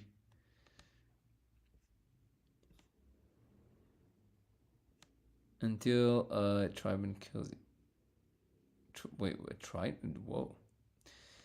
Alright. The free word association stuff is too much. Okay, I see. Sorry, guys.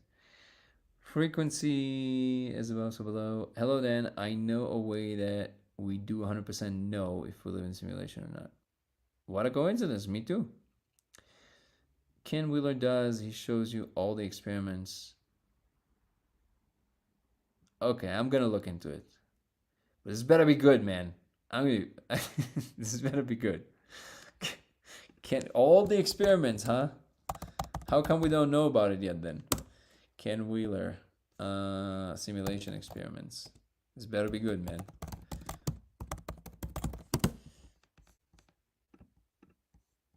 Okay, we'll look at this. Is it like papers or like experiments he ran in?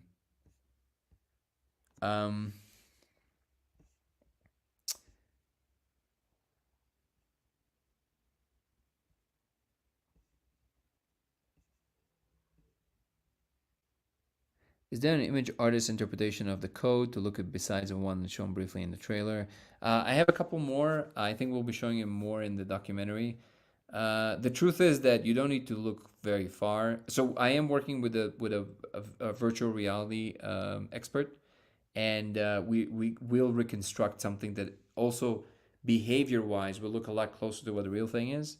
So that's coming, yes. But at the moment, all of the thing. I mean, if you Google Japanese characters, it's the closest. I think just showing it how it renders is the thing that really delivers the point.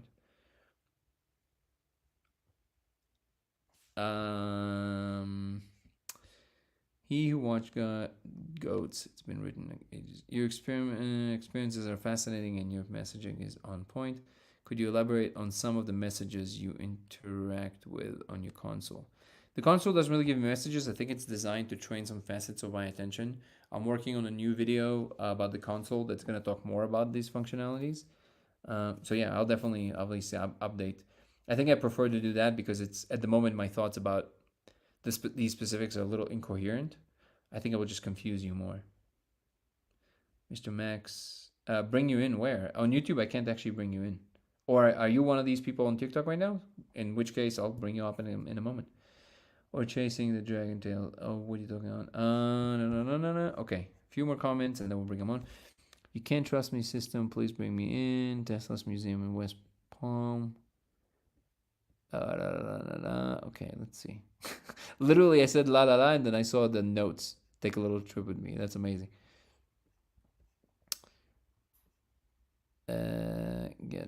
Life would be meaningless if you had an answer, brother. All we need to know is that clearly something extraordinary is going on, whether it be God or an extremely advanced man-made simulation. I think falling in love with the mundane is the real answer. To be honest, we would live in a different world if they didn't ho him. Oh, know me. Okay, maybe. I'm doing my best, guys. I'm trying to go through all the comments.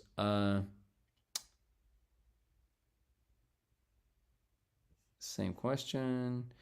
What all kind of ideas do you have about the source place or with their? Oh, that's a very deep question, AFO.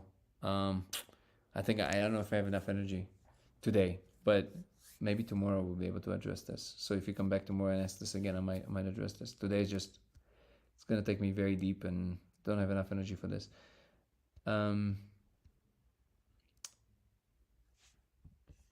Okay. All right. I think. Yeah, it filters links. Oh, comment from X. That stands out because I don't get it a lot. Hey, Danny, do you think this could be like a Watson and Crick comment? Somebody. Oh, moment. Somebody already said that double helix, but it's like DNA of something else, building blocks, so maybe surface.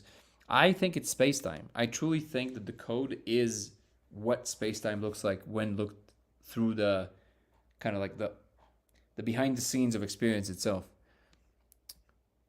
Spiritual couldn't say. Okay. Yeah, all the links that you guys want me to watch and check, email please. lasersimulationx@gmail.com. Extended State, Extended State knows about this. I spoke to a few people there. One person was associated with the research, and one person inside the research saw the code. Can't say who. Not sure that they wanted people to know this, but yeah, they definitely know about this. It's impressive how someone else is saying, yeah, oh my, rub my eye. Oh, I see what you're saying, Dave. Sound travel through water, body like 70% here, confused, didn't get confused. Woo, they keep coming. All right, guys. Yeah, no Bible references, please. Add you where? Fireside? On X? Absolutely, I'll save it and I'll add you. Okay. I'm not sure what you mean by add you. You mean like in the chat? Okay. All right. Oh, people jumped off. All right. Well, I guess we don't have the people here. So that gives me a little bit more time to take a couple. Ooh, it's pretty late for me, so I gotta. What's up, Skylar? Good to see you. It's been a long time. I'm following this, but nothing happening. What do you mean by happening? I mean, a lot is happening. More people are taking this seriously, and more serious people are taking this more seriously. That's what's happening.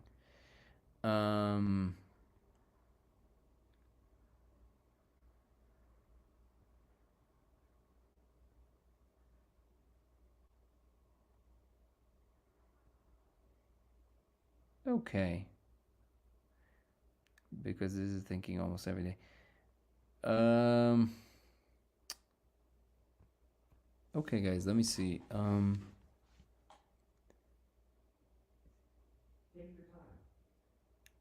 What is that? I can come on via X, but can't see options like I don't live. Yeah, not X. I'm not. I'm through StreamYard, so it doesn't allow me to bring people on like on X directly.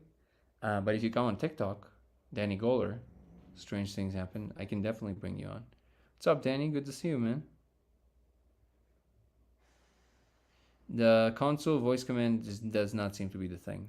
It has to do with certain attentional interactions. It's very taxing on the brain. It's exhausting. Thank you, Fabs. I appreciate you. Thank you for the response. Absolutely. I'm not sure what it was, but I'm glad I did. We don't live in a simulation. All right. Right on.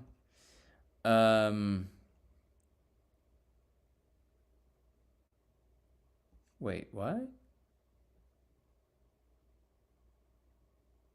Okay. I dropped the bomb right here. Today we have ways to measure frames per second FPC. Exactly, it's insane. Rendering is the amount of data running in the background. So if we measure the FPS where there's a lot of data, like the brain station in Bombay, India, the most crowded area in the world, the measure of frames per second in space where we have less data to render. So if there's an anomaly in the frames per second, we live in a simulation. Cheers. So first of all, again, I'm sorry you feel that you're being ignored. You're not being ignored. I just don't have a way to bring you on YouTube. You can come on TikTok, it's Danny Golder, and I'll bring you on. We can chat about it. Everything you're saying maps on really perfectly to what I'm saying here in the live a lot, which is that what I think the molecule is doing is allows to see more frames per second of experience itself, of what the world really is. And that includes not just the visual channel, but all the channels through which you're perceiving reality and whatever consciousness actually is. That's why I think you can see the code, because the code is in between every few frames, and you can't see it when you're in a regular waking state. Maybe some people who see more frames per second naturally can kind of see the code a little bit. I think that's exactly what's going on. So I think you're spot on. I'm not really sure about the example with a lot of people, because the amount of rendering, let me think. So the amount of computational steps you will need to take by rendering a lot of people at once is not going to necessarily be more computational steps. It would just be more data in every rendering. So like every rendering, it's a bandwidth issue at that point. Like how much bandwidth you have to cram frame that contains more data, frame that contains more data, frame that contains more data. That's a bandwidth issue, right? But it still relates very directly to what you're saying. So I actually think it's something to definitely test. And if there's anything, any idea, which this seems to be a candidate for, that can potentially help us see this without the substance, I mean, that will open a whole other door, right? If we had to use the substance to know it's there and now look for it in different ways and find it, I mean, holy crap, right? That's where it's at. So thank you so much for this comment. And again, Mr. Max, you were not ignored. I just don't have a way to bring you up, so to speak, on YouTube.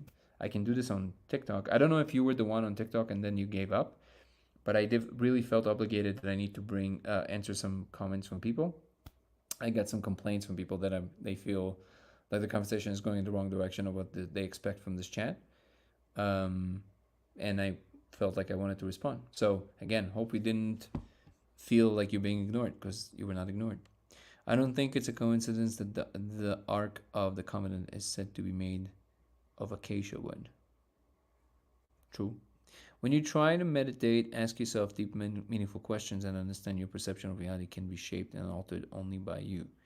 So these kind of claims, Lauren, I understand what you're saying. As a long-time meditator, I can tell you that like real meditation definitely does not involve asking questions. It's just an observation act. You literally just observe. And there's other things that are not real meditations, but people call them meditations, but they're not meditations. Introspections or things like that. And if that's what you mean, yeah, sure. There's a lot of things you can do by sitting with a question, with But I think, at least with the meditation thing, I am much more with the Buddha, which is, if you really want to be free, you want to practice the art of detaching from all of it completely, which is it's a big undertaking.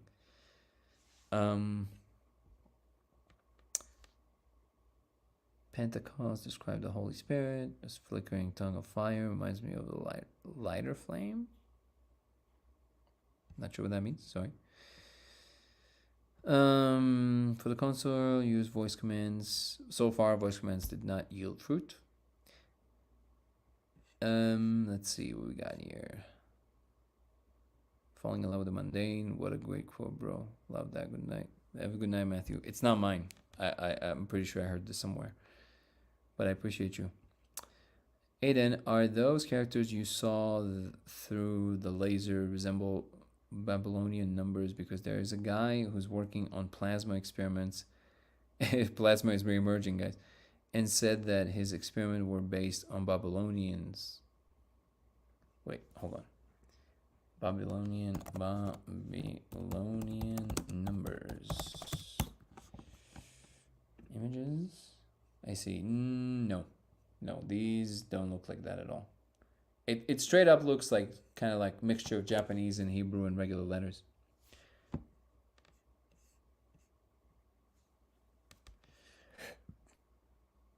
And not a lot. Yeah, it's not a Mr. Fireside. Again, TikTok is the address if you want to come on and chat.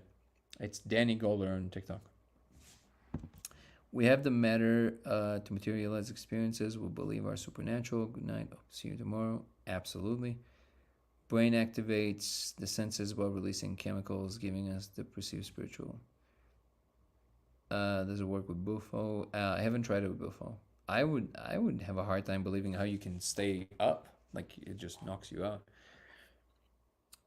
So Couples Light says brain activates the senses while releasing chemicals, giving us the perceived spiritual. Well, I mean, it's the thing that's being overlooked here is consciousness itself. Forget about anything experienced in it. It's kind of like it's David Chalmers' hard problem of consciousness. There's an explanatory gap there. What you're describing is a correlation between the crackling of the brain and the fact that we're experiencing this or that. But at no point does that explain how consciousness comes about. The fact that when you observe this happens is not an explanation. That's a correlation. And science is, or at least should be, in the business of explanations, not of observations. Does it work? Okay. Substance added would be a fuel to get more frames, as if there would be threshold to be able to interact with certain depth. Then there is a tool which highlights a precise selection. I agree with that. And that precise selection is attention, which is a very finicky mouse that I don't quite know how to use yet. Voice command mental telekinesis is what I mean. Maybe. Again, I'm not ruling this out. It just seems like it wants me to learn something a lot more sophisticated than that. The tabernacle where Jews met God is a hermetically sealed tent. It had a brazier and an ark covered with smoke rising from it. I made sure they sealed themselves and with molecule of the brazier. Okay. I don't know.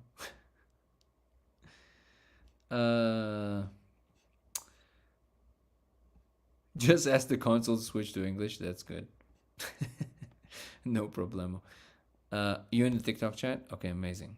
Let me see. Yeah, we got this. There we go. How you doing? Yeah, good man. Oh, perfect. My camera's not the best, so No on worries. this phone. No worries. How you doing, man? Hey, so a question. Sure.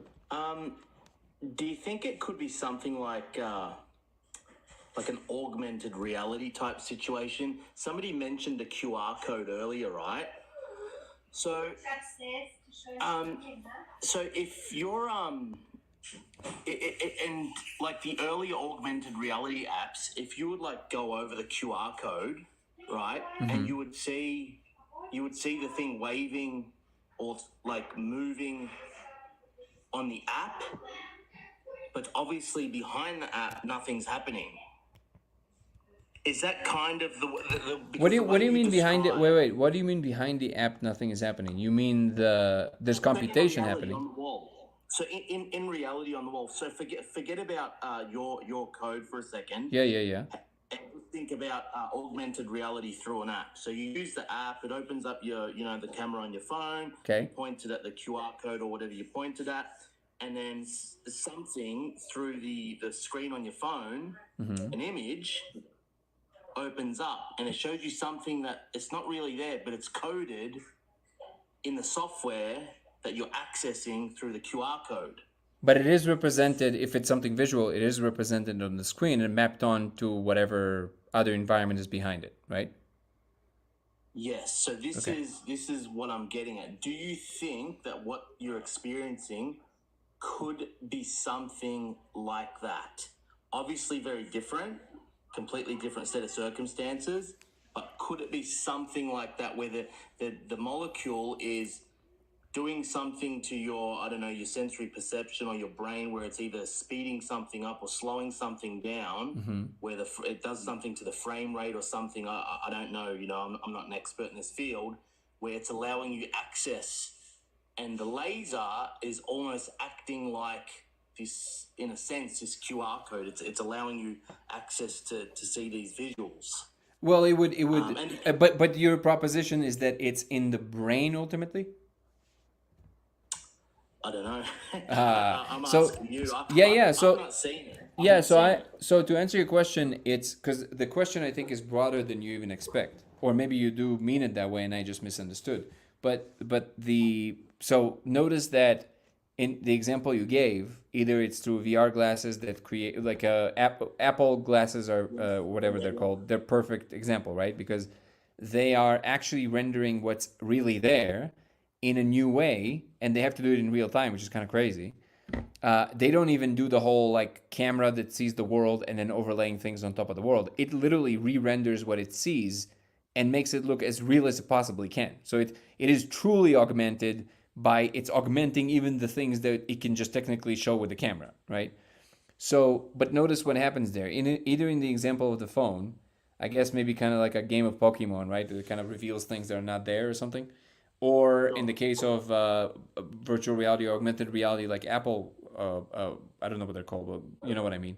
The headset. Glasses, Yeah, yeah. Um, in both cases, you know that a company made something to overlay this content on top of what you perceive as the real world, right?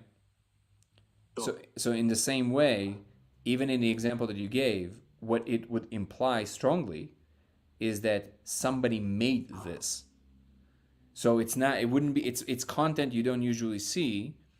But I think the simplest way, if I understand the spirit of your question, the reason that this is different than almost all other what you would call hallucinations is because, and this is something that I always use Andrew Gallimor's book, Reality Switch Technologies. He's a neuroscientist. He wrote a book that talks about the brain, what we understand about it, what these substances do, and then he talks about the molecule. I cannot name the name of the molecule because of the live chat. But what he explains is that the brain doesn't produce content. It's not what it does. It's a very sophisticated guessing machine. So what it does, it guesses what is the next most likely thing to happen if the previous thing happened. And then yes. it does this along many dimensions of comparison, which gives rise to what you experience as what you see as the world. So the reason that Correct. so the reason that it's according to him very difficult, if not impossible, to justify what specifically the spirit molecule does in terms of visuals, is because it's not a slight departure from whatever you're seeing. It's not like a little bit of a hazy thing that changed, or no, it's a completely wiping clean of whatever it is that you saw and replaced with a whole new set of parameters and geometries that are way more advanced than what you used to see, and they're all coherent. They're not just like anthropic soup. They're just like it's not like that. It's like super coherent, and things are very complex and very coherent. And the brain doesn't just exert energy willy nilly like this. The brain would have to do crazy amount of work to come up with content it never postulated before, keep it coherent, keep it in space, track its movement and your movement, and balance them in a two body problem. The level of computation and energy is just insane. Like that's not something that the brain would be doing, right? For no reason. And so it's actually a much more likely explanation that what the brain is picking up on is some structure that is actually there, and it's trying to make sense of it in real time, and it's having a hard time. So this is just about the molecule itself, all by itself, without my code, without anything. And when you see the code, you understand it's like, oh, there's an understanding there. The second that you see it, it's not like you see through your third eye or something esoteric like this, It's you just see a real object. It's like a straight up object. And that's how it behaves. I don't know if this helps you maybe clarify what you're asking, but I hope it did a little bit at least. No, yeah, I think maybe you misunderstood me slightly Sure, go going ahead. off the question I had, but that's okay because I don't think that would necessarily answer it anyway. But just going on with your flow now, right? So Sure. because I did watch that podcast with Andrew or most of it. So the way the brain fills stuff in, right? Mm-hmm. So because the brain does. Sorry, you're leaning. Can you hear me? Okay. Oh yeah. I can hear you perfectly. So the brain fills stuff in as you said because it doesn't have the power to just to to do everything, so it fills stuff in. So have you seen those tests where they'll give you a piece of literature, right, like a bit of writing on a page in a novel, and they'll ask you, this is in like, certain tests and things, they'll ask you, count the T's, or I forget what it is, count the vowels or something like that, and you count them, but you always miss one or two. You miss like 3 or 4 A's or something like that, because your brain, they're asking you, read the words, your brain's just filling stuff in, so you're jumping over stuff. Yeah. And so to your last point, what if you are seeing something, but you're not necessarily seeing these codes? It's your brain's kind of, it's trying to fill stuff in. It's kind of, using this this phenomenon. I don't know how you pronounce it, pareidolia, where you see the faces, but perhaps you're seeing codes instead, because you're seeing something that looks like writing. It's not actually writing. It could be something else. Now I'm just playing devil's advocate here because I think you're onto something. Yeah, no, this is super important. I see your point, and actually, I'm not so sure that I misunderstood your original question. I think I might have, but it sounds to me like it's just along these lines. The point that I'm making, and maybe this is the thing I should have emphasized from the beginning.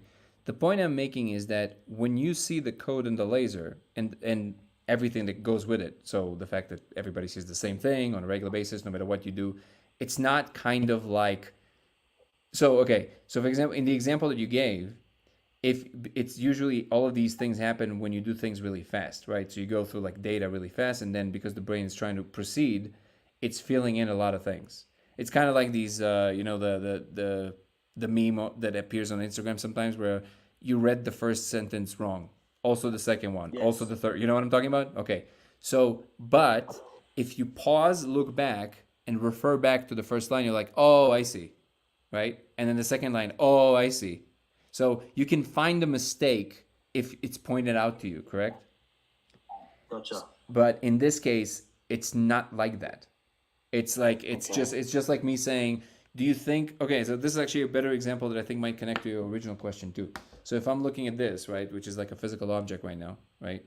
And it's just AirPods that my dog chewed up, so it has all these marks, right? But when you look at this, we know that, look, I'm going to go very specific with you. So we know that with the current state of affairs of our technology, technically, if I would be some kind of a billionaire who did this like weird thing where just like for some reason I decided I'm going to show everybody that I can create a complete replica of myself that is completely AI and it's not really me, and this is all rendered, it's all CGI. Everything you're seeing right now, me, is all CGI. Let's say that we know that technically we can probably do it, right? But what are the chances right now, like in this real moment, that is the case? Even though we know it's possible, it's slim to none, right? Because it's like why? First of all, why would somebody do this? It's like it's so out there. Like why, right? And exactly But it's not zero, right? the what? Sorry. But it's not zero, right? It's not a 0. But that's not the point. Nothing is zero. That's not a real point, because nothing is zero and nothing is 100%. It doesn't exist. So to say that is to say. I was agreeing with you, but anyway, yep. Yeah. Oh, yeah. No, I thought you said it as like, but it's not zero, right? As in. No. Yeah. I'm agreeing with you. Yeah. Yeah. So basically, what I'm saying is that you are correct that there's a lot of things that we can point to that would be illusions, delusions, tricks on the mind. Definitely there's a lot of that going on. And this is also, by the way, why I always say that the way that they're going about it with the extended state study, and they're doing it, right? By looking at the comparisons of people coming back and talking about the entities, in my opinion, this focus on the entities is a bit flimsy, because you can say so many other things that would explain it, and it would be just as likely, by the way.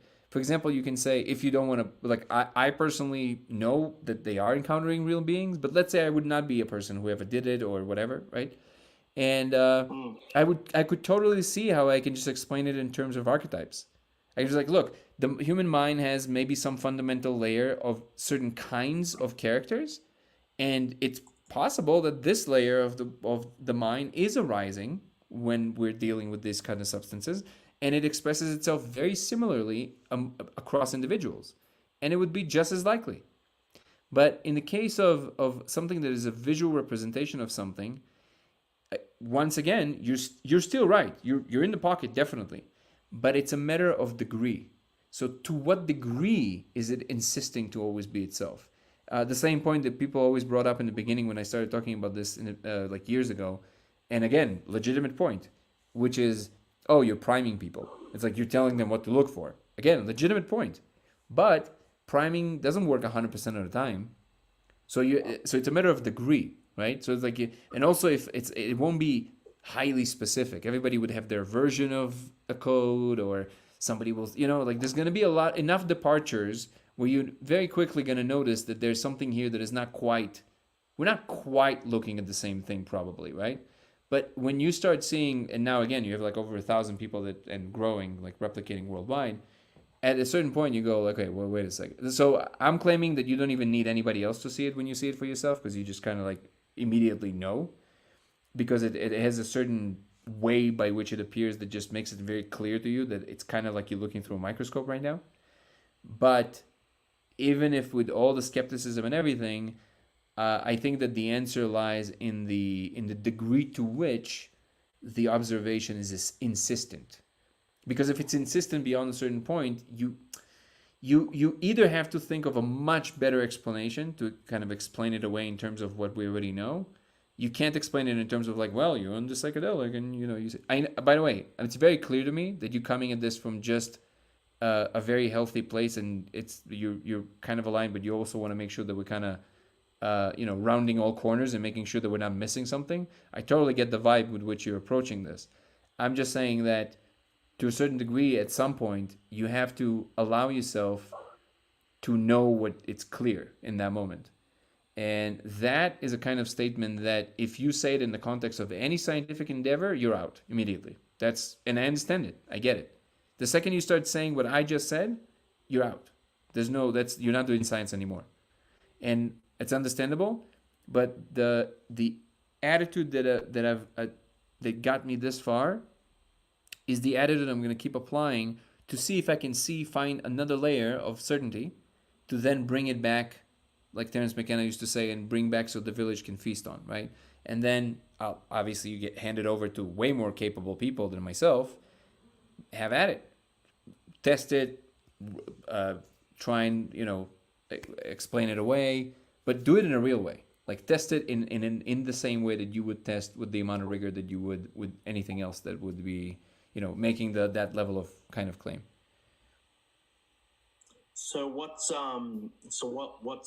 next? You're obviously in Mexico filming at the moment, and you say you've been speaking to some universities and things. So what's on the card? What are the top things happening right now that are on the cards? Yeah, thank you. So actually in Mexico, I'm shooting a different documentary, not ours. I'm coming back and yeah. It's also a fun one. It's about people connecting to their senses. It's actually a really fun one.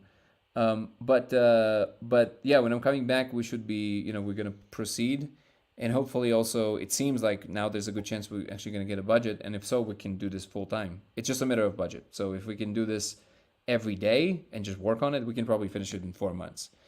So that's on the documentary side. As far as like the people that were getting involved, I actually had a researcher just emailed me yesterday. He studies the molecule, and he's like, okay, let's go. Like, I want to, let's test this. So that's already great.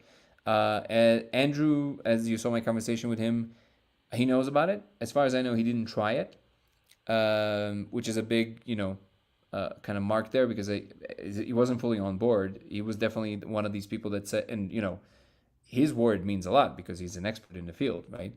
And he said, no, there's definitely a lot of effects that we know that you can produce this kind of like linguistic observation. I still maintain, because of a lot of other things that are happening, I can say with a very high degree of certainty that in this case it's different. But we'll know when he tries it eventually. John Dean knows about it, and he's running the study in San Diego. He's very open-minded, but he's busy at getting off the ground what they already started. And I don't know if you know, but when you're getting a grant to do research, especially with something like this, that Schedule 1 substance, things like that, you definitely have to follow the protocol you submitted. Otherwise, you will definitely lose the budget. So he can't veer from what they already submitted. So they're definitely going to run it first the way that they agreed on. But it seems, at least from my interaction with him, that he's open-minded and might eventually involve this somehow in the research as well. So we'll see. That's on that side. I'm also going to be speaking to a few other individuals that are more in the um, cognitive science space. There are also people that are either the molecule thing adjacent, but they're more kind of like on the either computational, mathematical, or just study of consciousness thing.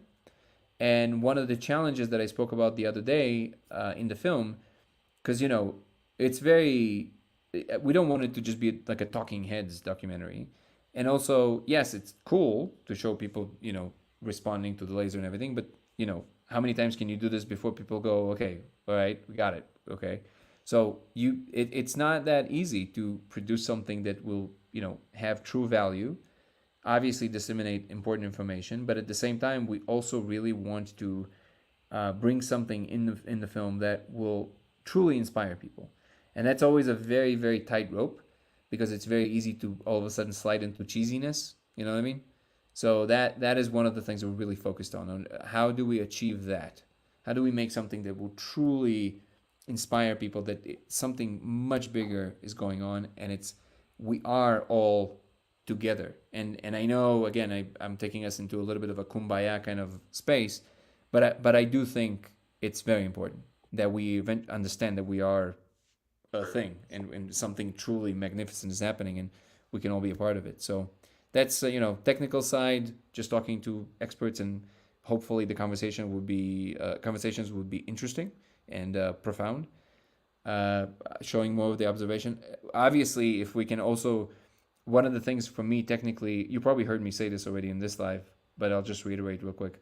One of the things I'm going to be focused on, me personally, is to see if I can produce some kind of a physical effect around the experiment in a way that everybody can agree that they can see that change in the laser. Yes. And if you have that, okay, now it's exponential, by the way, because it's not just it's not going to be double the confidence. It's going to be quadruple the confidence, because now it's not just that this layer is stable enough for everybody to see the same thing.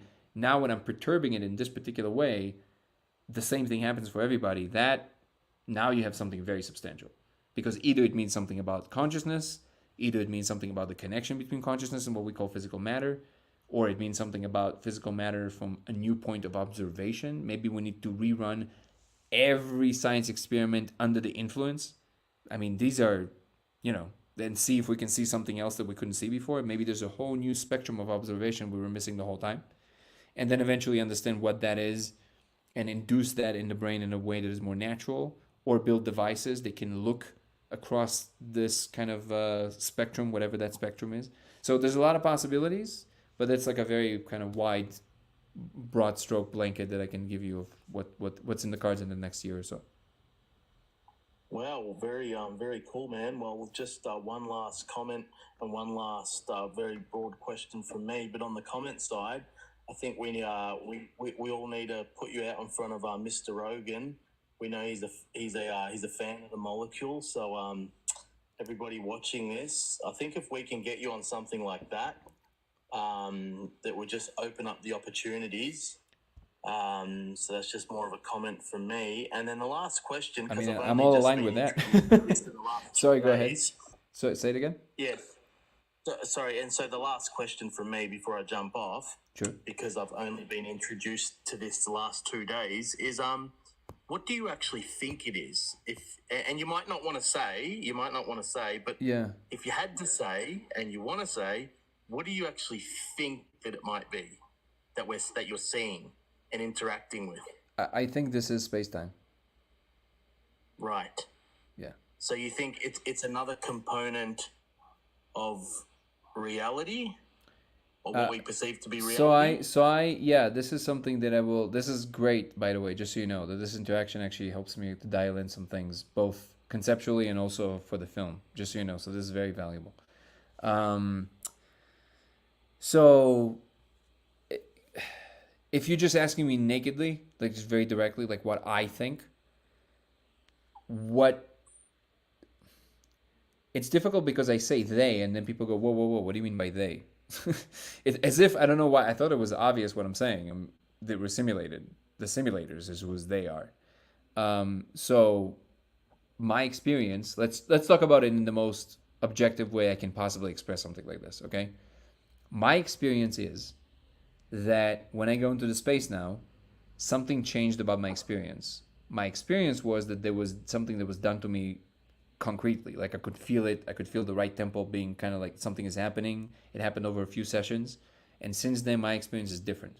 So I don't anymore have this kind of like just like explosion and, you know, what people experience, which, by the way I just enacted this should never be enacted like this again because this explosion is the most insane thing anybody can ever experience. But I don't have that anymore. I see literally things come in the room. I can see them as clear as I can see this glass. I want to emphasize this. Imagine a glass appearing. That's how clear I see the thing, right? And then it just doing a thing. And if they need to take me to like a higher space, they would bring these machines that would hover around my head and my chest. And I would feel my energetic centers change. They know I don't know how to do this. Maybe there's some people that can, but I can't. Or I don't know how. And I literally feel in my body my energetic centers changing in how much energy there is in them. And then I hear this very high frequency that one of the I think the headset is producing, and it goes, you know, kind of like almost like a dog crying kind of whistle, and I'm aware of everything that's going on, and I'm aware I'm being taken to this place and exactly how. And when I'm coming back, if they have to take me like to show me something, and when I come back, I see the console opening every time. And if I smoke a little bit, I just see the console opening right away, right in front of me. So if I'm taking them on their word, which is an if, right? Because who knows? Maybe they're not the simulators and they just see that we kind of interacting with this thing and now they can kind of tell us whatever. Who knows, right? But if I take them at their word, what's going on is that the world at bottom is computational, and exactly what it means. So what Turing discovered to be the universality of computation, I mean quantum computation, obviously, because the world at bottom is quantum. And when we discovered computation is we discovered these elements of higher spaces, and this is why when we utilize computation, we can do a lot more and more sophisticated things than we ever could if we would just be manipulating matter. And in the context of the whole world is computational, simulation means a slice of reality. So our world is actually a subset of a much larger computational space. So I guess I would use Stephen Wolfram's framework for this. It's the most helpful. And there's almost like a management company, you can call them. They are the beings that people meet in the spirit molecule space. And they're a lot more kind of like what we would call mechanical, like they're just kind of tending to the environment. That's also why it feels very robotic.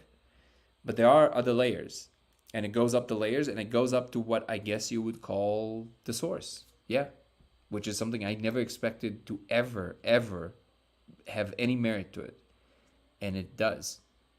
I'm somewhat a little bit still recovering from understanding that. So, to the extent that anything is worth doing, it's no matter if you're religious, no matter what your dispensation is. And by the way, to all the people who just yell Jesus all day, don't get your don't get all pompous about you always being right. I assure you, there's also a larger reality than that.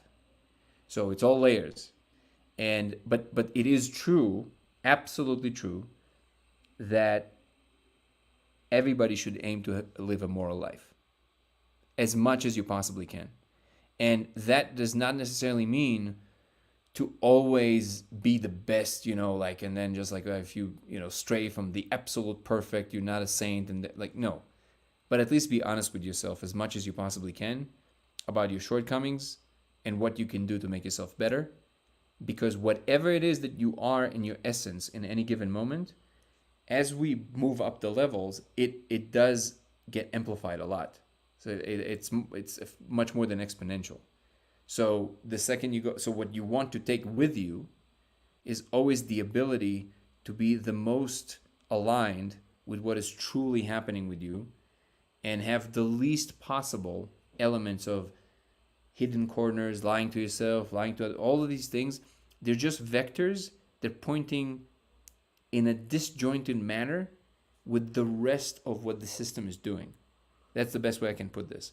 And the more that is the case for you, the more when the system does these exponential jumps. So if your vectors point in a different direction than what the system is going, if the system does a jump and it goes, your vectors will be stretched, like I'm just using spatial metaphors here, but they will be stretched in the wrong direction. And that's very painful for your being.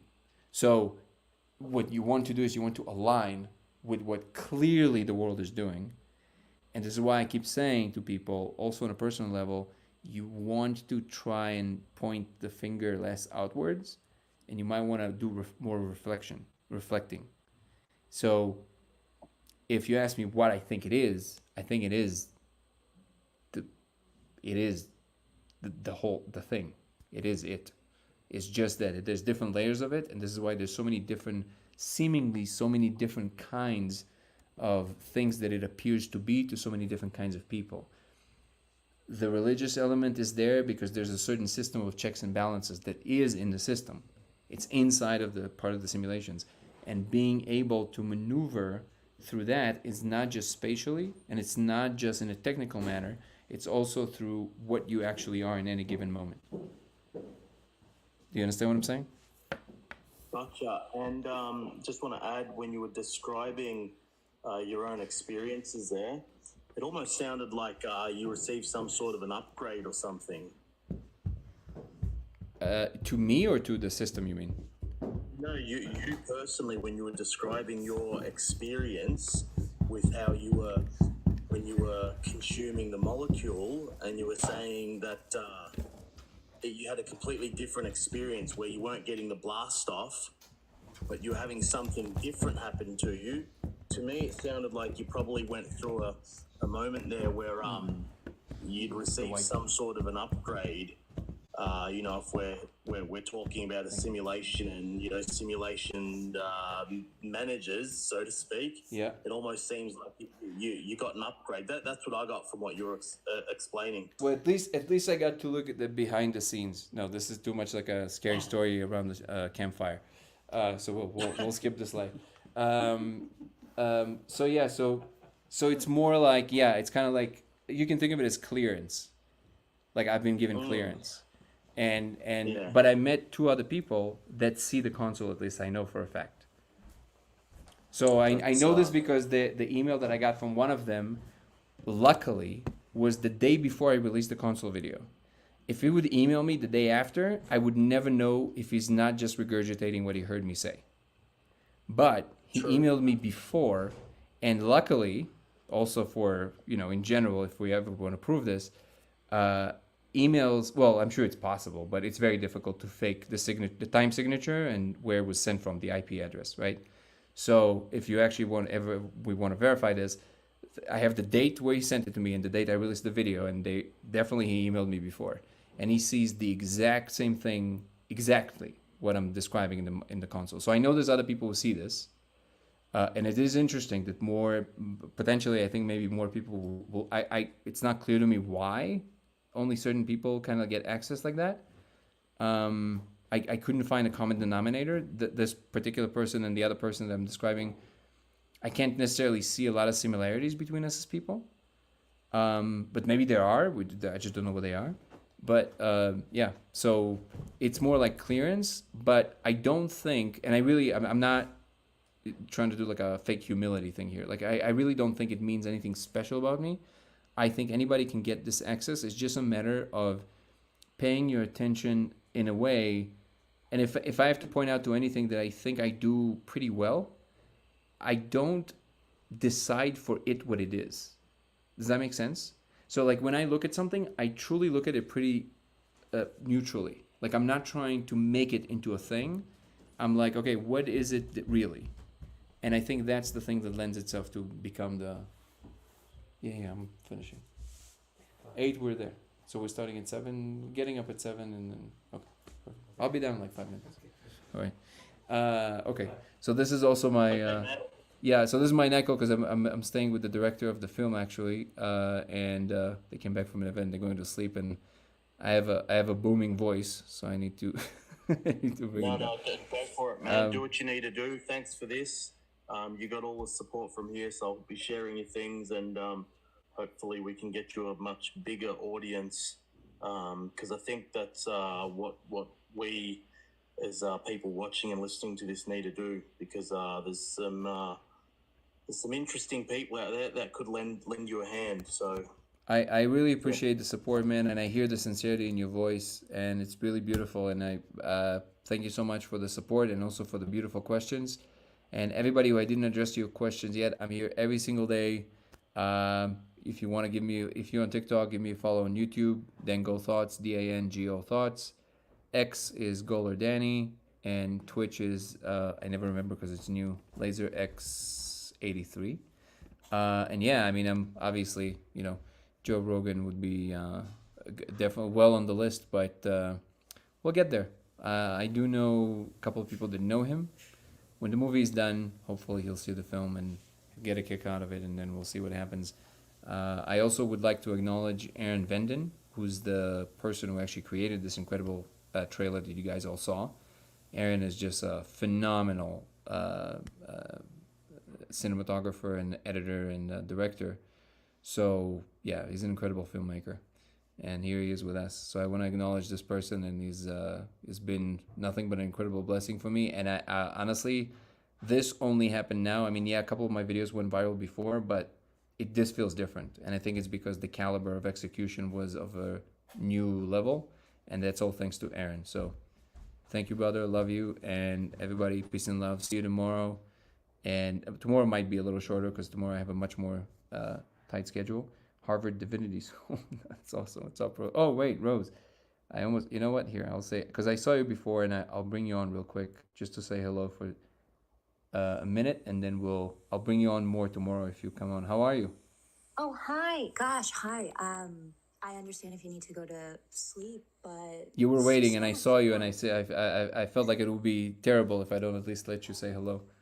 well, I know that you all were talking about academic rigor and process and, how to get validity. And so, I don't know, just truly offering support from like a space that considers itself, to at least be like one of the leaders of validity. Not to say that other spaces are not even probably more valid, but, it's just an institution that kind of represents that for a lot of people. And there are people here thinking about this sort of stuff, especially in the div school. Psychedelics, psychedelic exploration is happening in a big way again at Harvard in a way that it had not been happening since truly the 1960s. So sending love from the Divinity School. Oh, thank you so much. This feels incredible. Wow. If you don't mind, if it aligns with your time, I'm here every single day. I would love to have you on. Okay. If you coming tomorrow or the next day, are these the hours that are usually better for you? Because this seems pretty late if you're in Harvard. Yeah, I'm on a leave of absence, so I'm in California this Oh, semester. okay. Well, I'm usually in LA. So yeah, if right now in Mexico shooting this movie, but you should definitely send me a message. Either email me or send me a DM here.